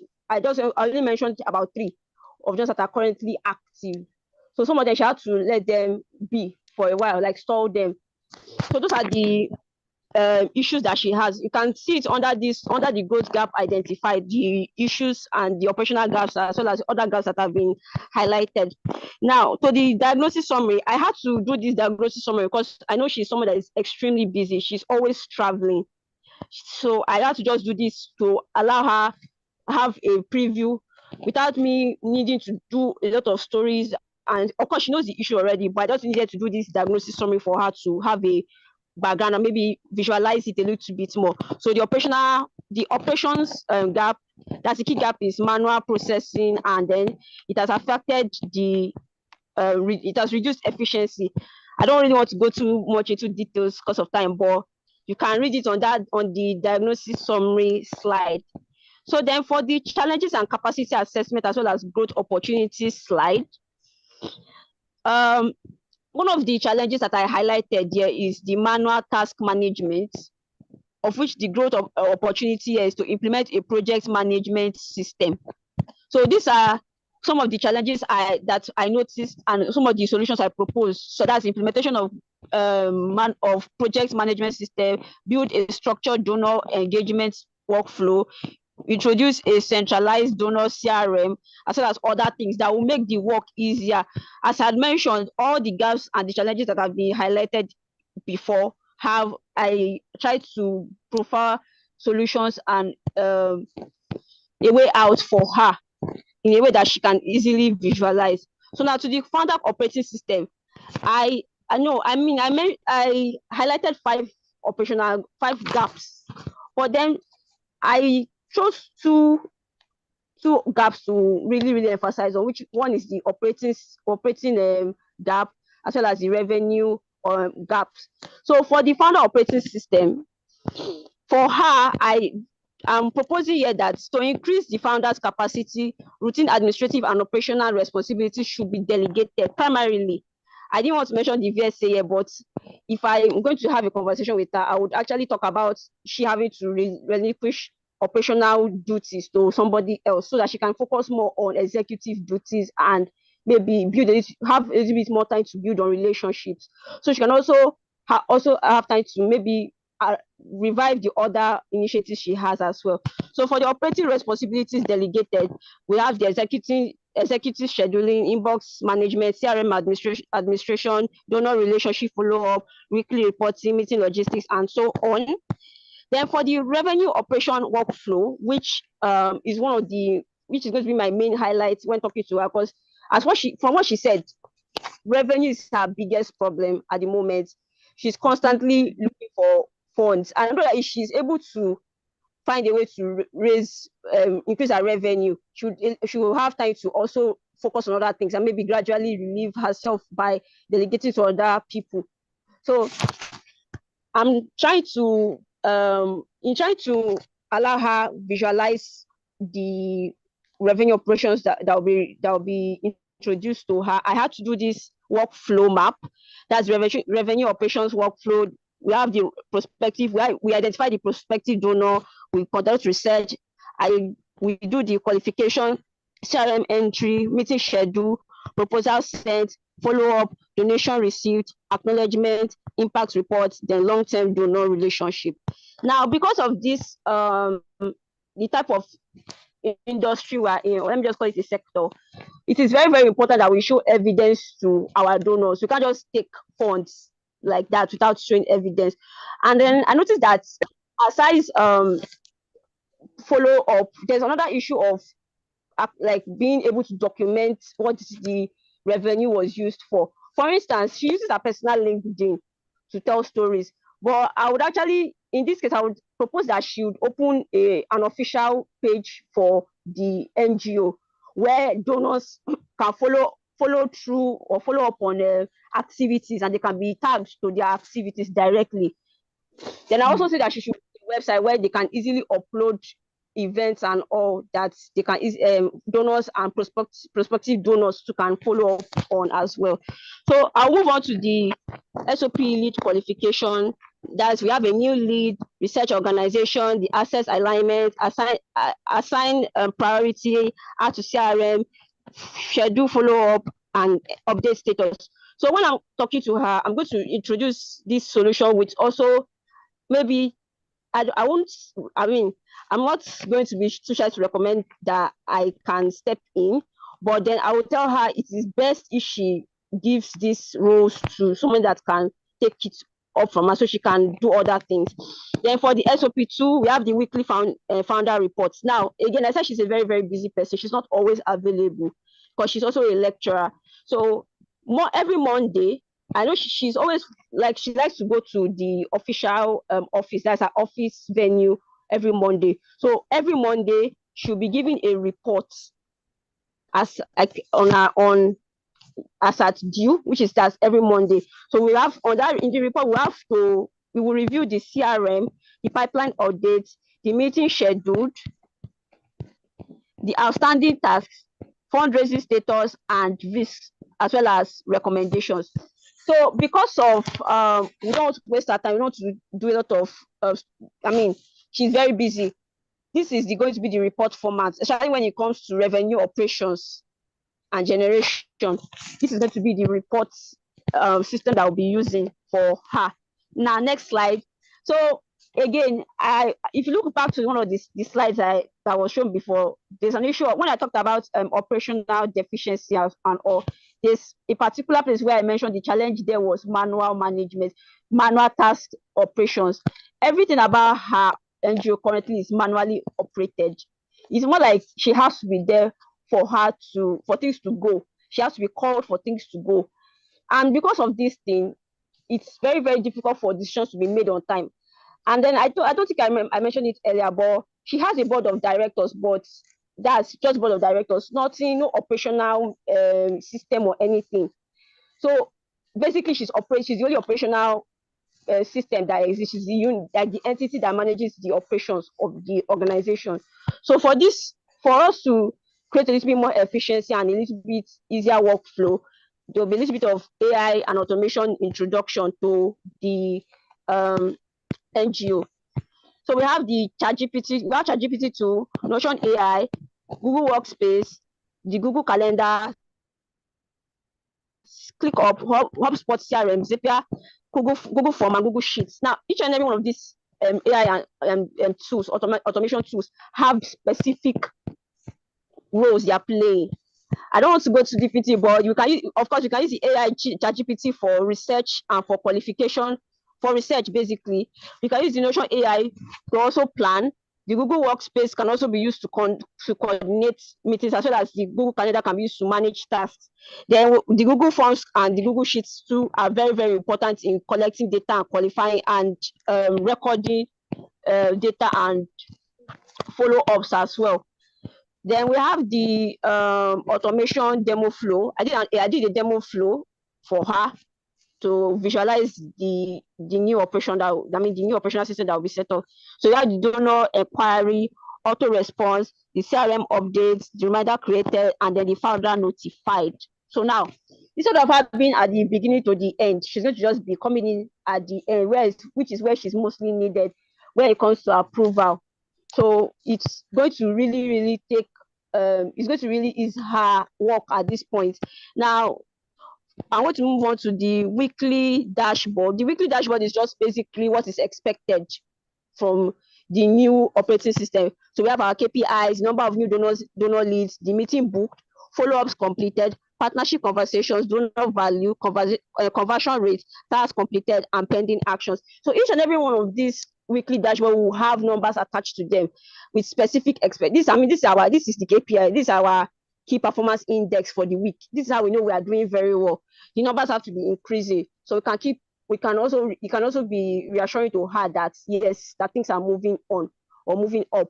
So we gather the data, we reach out to new donors, we book the meetings, we conduct our follow-ups, we do the conversations with the partners, and so on. Then before we get to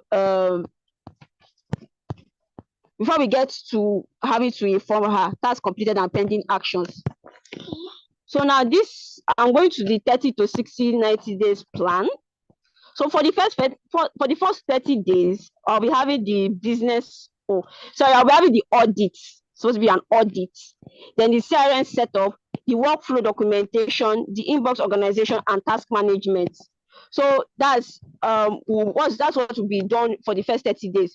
We will be setting up the new systems for operations and as well as revenue generation. Everything will start taking a shape of being either AI automated or being a little bit more streamlined to allow her have a little bit more time for other administrative duties. So I will be either stepping in, or a person that can handle operations will be stepping in to handle that. So for the day 31 to 60, we have the donor outreach, the automation, the weekly reporting, pipeline tracking, and the follow-up system. This is where we start to leverage on everything that we already have. That's on all the data that we've gathered, on all the leads we've made. We can start moving on and gathering and start our tracking and follow-up system. Then for this day 61 to 90, we have the recurring donor strategy, then the dashboard optimization, performance review, and then process refinement and capacity handover. So now this process refinement particularly is more like we can always refine it. If we notice that the 30 needs a little bit more adjustment, we'll definitely adjust it. And then we can always set new KPIs moving forward for the next few months and adjust it depending what she wants. Because at the end of the day, when we have our weekly reports and we have our meeting, when I have my meeting with her, she can always say, oh, I like this, and we can adjust this and work on it. So we can always refine it and adjust it to suit what is needed. It also allows us to be a little bit more adaptable with the sector we are in, because things are constantly changing. Every day there's a new release of grants, and people are being encouraged to apply for certain things. So we need to always be able to refine and meet targets as at when due. So for the operation, for the expected outcomes, now this is the main thing that I know I'll be emphasizing when I'm talking to her. We have 100% centralized donor database. Now we're going to be creating a centralized donor database, which I don't think she has at the moment.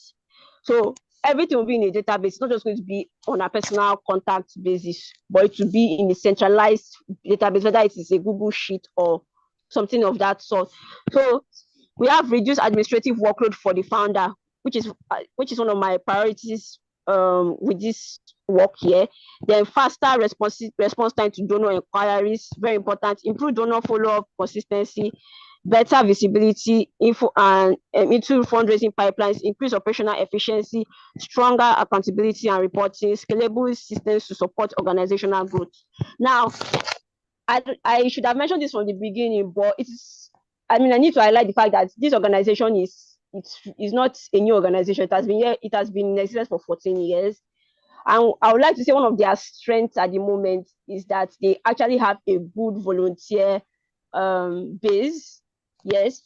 So I can actually say that their volunteers are very, very passionate. They just need a little bit of more systemic and more organized way of operations, so that everybody knows what is expected of them, and maybe people can be dedicated a little bit more roles for efficiency. Now, I already talked about the weakness of the organization, which is mostly revenue based. And one of the revenue issues here is the fact that the donor, there's no specific donor database, and then nobody is following up on the donors except for the founder herself, which she cannot always do all the time. So then the opportunities, of course, I mentioned I highlighted the opportunities before. There's an opportunity for the organization to increase its revenue. It already has the pedigree, it has the portfolio already. They have the past events. They just need to be able to document these events and put them out there properly on social media to increase their own revenue as well. So the threat at the moment is just well, I would say the threat is, if you want to increase the revenue, I would say that the founder needs to be a little bit more trusting of our staff or whoever she wants to hand over the operations to. Again, I talked to her about letting go of delegate, not letting go, but delegating some of our roles. But she's this kind of person that is really, really keen on being boots on ground and hands on deck. She wants to be part of the process, wants to be part of the operational process, but she cannot always be there. So it will take a little bit more time to build trust with her, or gain her trust, for her to be a little bit more trusting, and maybe let go of a little bit, so to let go of some of the roles or the tasks that she has. So I think that's all. I don't know if anybody has any questions. I think that's all. Thank you, Ma. Thank you, everybody, for listening. Awesome. Please can you give Oluchi a round of applause, please?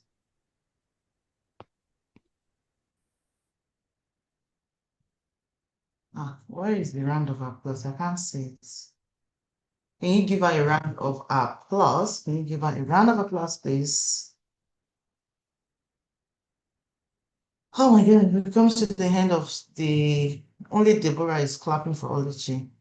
So is every other person saying that, okay.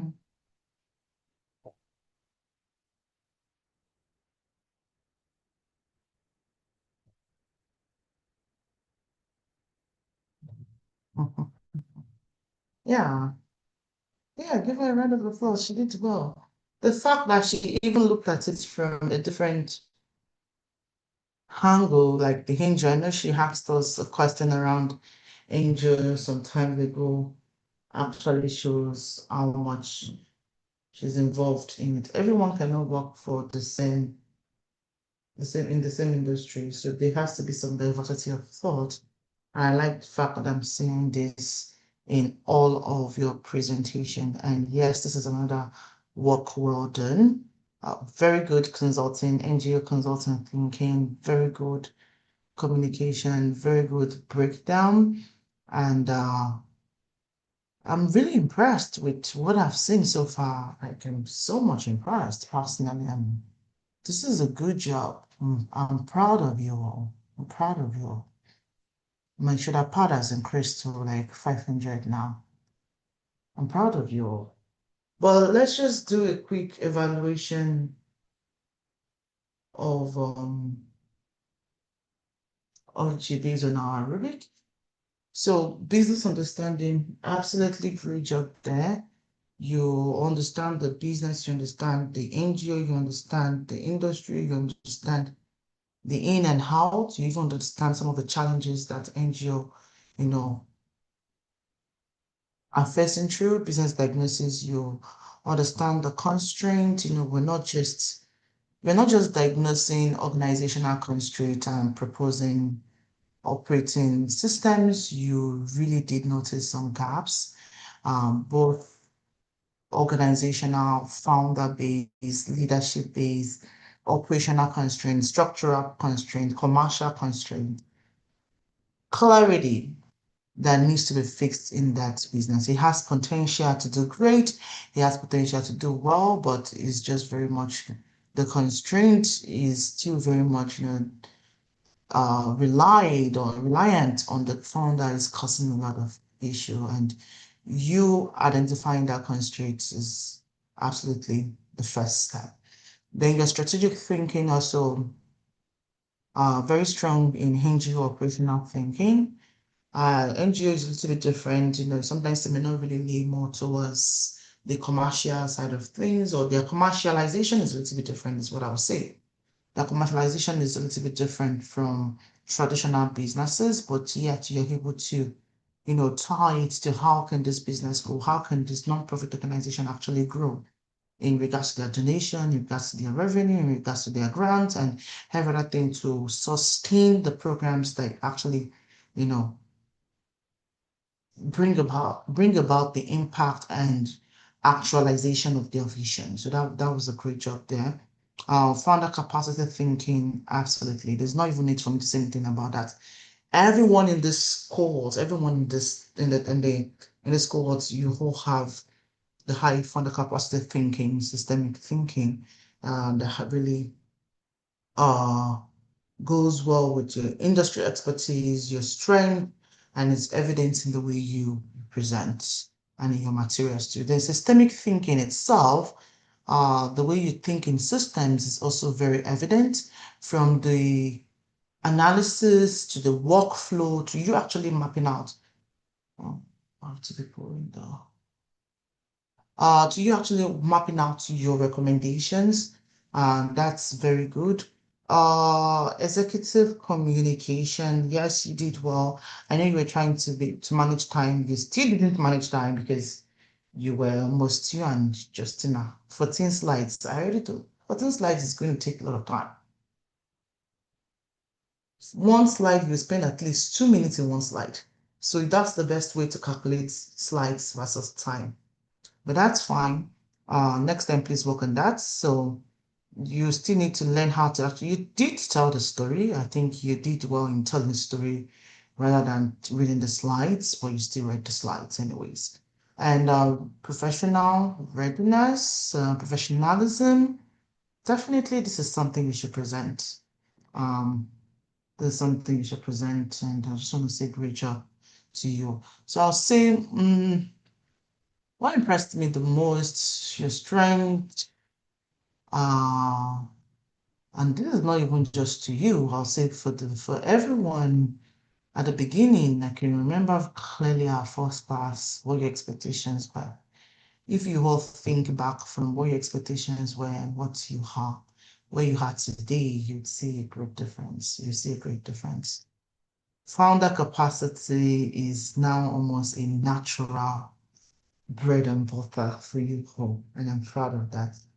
Because now you're able to look into any business, understand constraints, understand bottlenecks. You're able to begin to understand business impact and how it's the most important thing. Revenue is as much as important as systems, yeah, and teams in the organization. You all have internalized the framework. Everyone has internalized the framework. You all understand CRM. You all understand the importance of systems. You all understand everything, and that's really something that I'm proud of. Like Florence is proud of that, and go on to your grandma.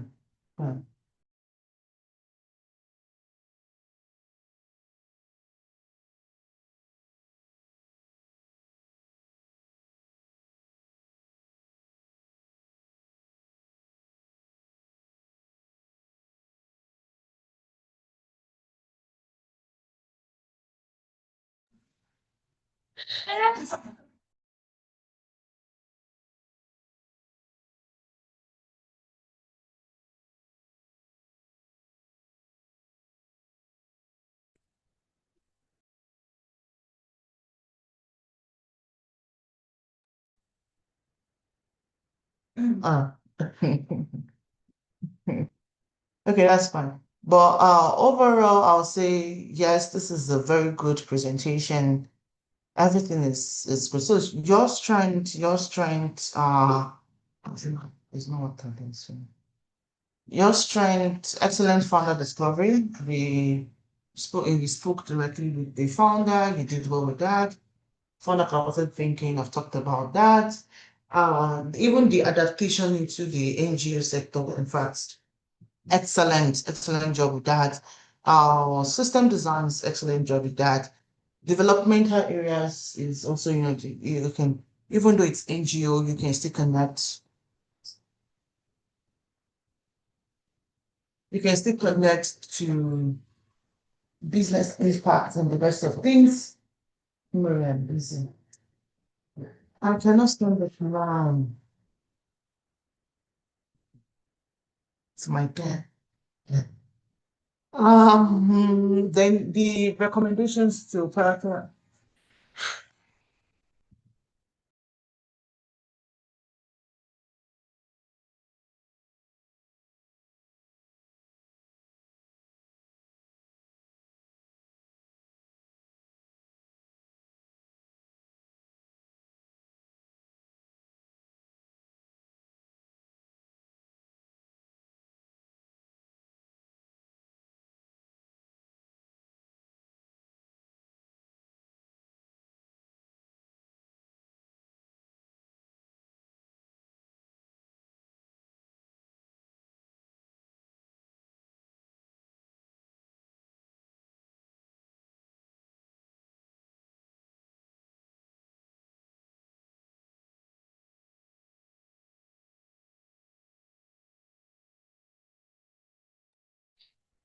Apologies for that.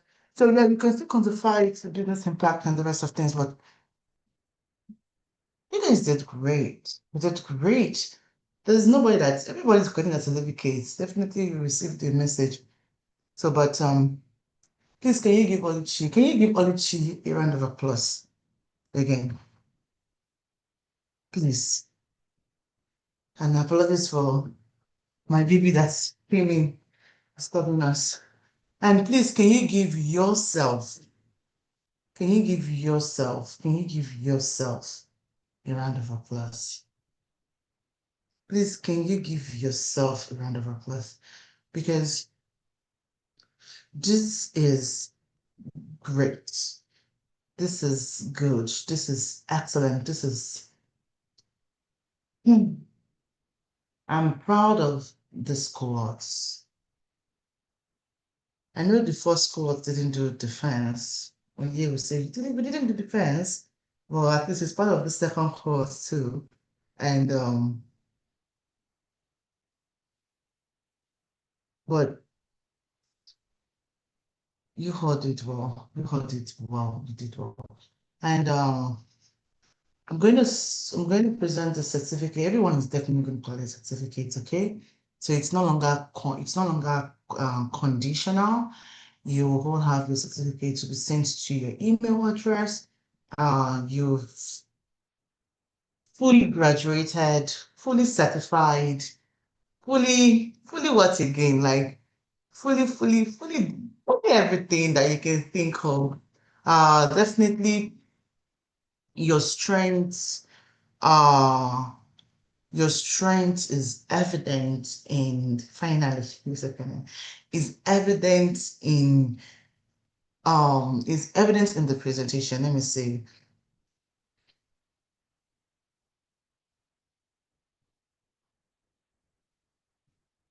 Yeah, evidence in the presentation, outstanding. In fact, if I want to think like who actually maybe needs to do better, everyone has strength. Like the strengths, differences in strength based on their skill sets, but there is no one that is below 80%, and that is absolutely great. There's no one that's below 80%. You get your score, Rubik, and I'm proud. I'm proud of you. I'm proud of you. I'm proud of you. So there is something I'm going to share with you. I'm going to put a link on the chat.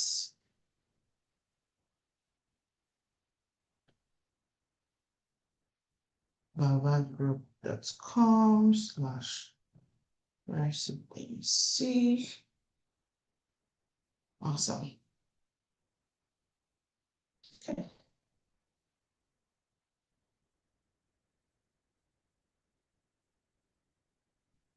www.bavagroup.com. slash residency. Yeah. So we're done with this cohort. You collect your certificates, letters by Monday. It's ready, but just give me time, okay? Letters by Monday, and Monday, 6 p.m. my time, where you definitely receive the certificates in your inboxes. And this is something that you should definitely blow your trumpet about, because the past 8 weeks, almost 8 weeks actually, the past 8 weeks was rigorous. The past 8 weeks was intensive, but you stayed. Out of 20, we had 50% of you graduate. So which is this is still a good one, but I also want to extend another opportunity to you. I know we're having another cohort starting, actually it's start this Saturday tomorrow, but we're moving it to August because of my travels. So move it to August. I'm planning 6. Move it to August and because of a few other things. But I also want to invite you or anyone who is interested. It's not I won't say it's not compulsory, but this is a special invitation to this cohort based on the journey, the skill set, the expertise. I see that most of you, all of you, actually, those of you who have graduated would benefit from our residency program. So this is going to be new, though. It's going to be the first that we're doing, but the goal is to develop consultant. The goal is not to develop founder VSs now. This is more towards our Bavard network itself. This is our Bavard framework. You learn the Bavard framework. So you're going to develop the capacity to actually practice consulting. Some of you are already showing that skill set. The link is not working, okay? Definitely it will work. Okay.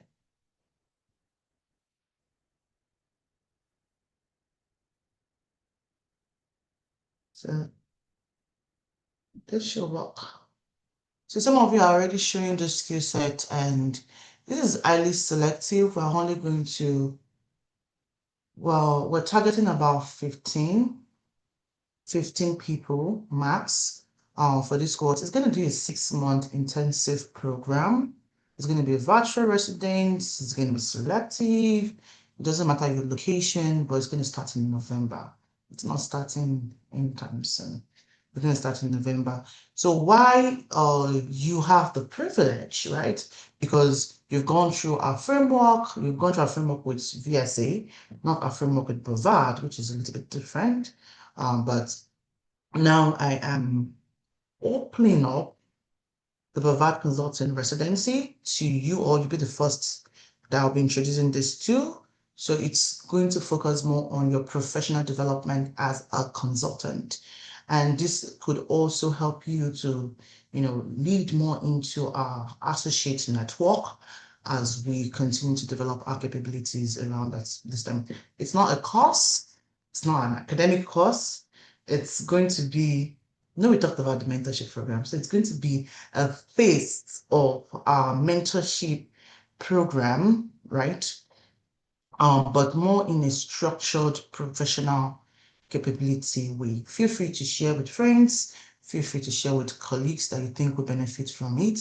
But we will be focusing more on structural thinking, organizational understanding, organizational transformation, architectural, analytical side of things, communication, definitely executive communication, executive presence, client partnership, implementation strategies, and definitely accountability. So those will be some of the things that we'll be focusing on. In the residency, what are going to be the things you go through? Definitely mentorship will be part of it. There'll be some supervised practice. You will also be opportunity to engage more with our clientele basis. Then work product reviews. We work together on developing some of our frameworks that would be used not only in the client environment, but also in the internal environment. It's going to be a 6-month journey structured in 3 ways, from you building your professional foundations to your consulting practice to capability demonstrations.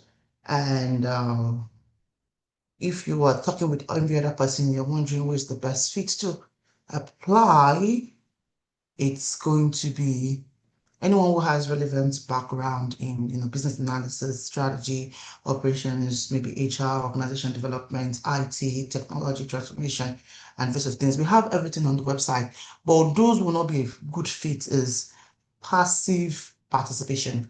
I had to cut out 10 other persons because attendance is very much important. In the VSA, attendance will be more strict in the residency program because you might have to interact with clients, and that means that consistency, accountability is key for our residency program. And if anyone have any question, please feel free to reach out to me, ask your questions, and you feel free to read more on the page. I'll put it on the chat again, but I'm just giving you all like the first no before it goes public for anyone who might be interested. But onto that, I'll say go into the world. You're launched into the world to succeed, because you all are doing great. And those who are currently working on the Sakura project, please feel free to tell me what time you'll be available next week so I can schedule a time with Sakura Robert. Any question?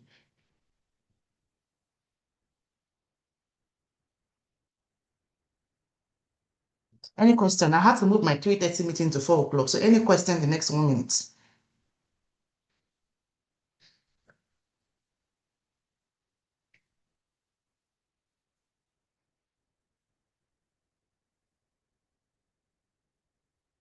Okay, so I would take that as no question. That's a good start. Thank you all for joining us today.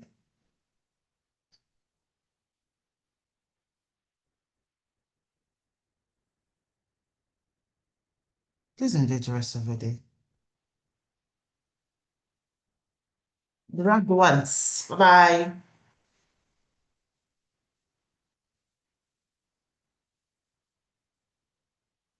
Bye, ma. Thank you. You're welcome.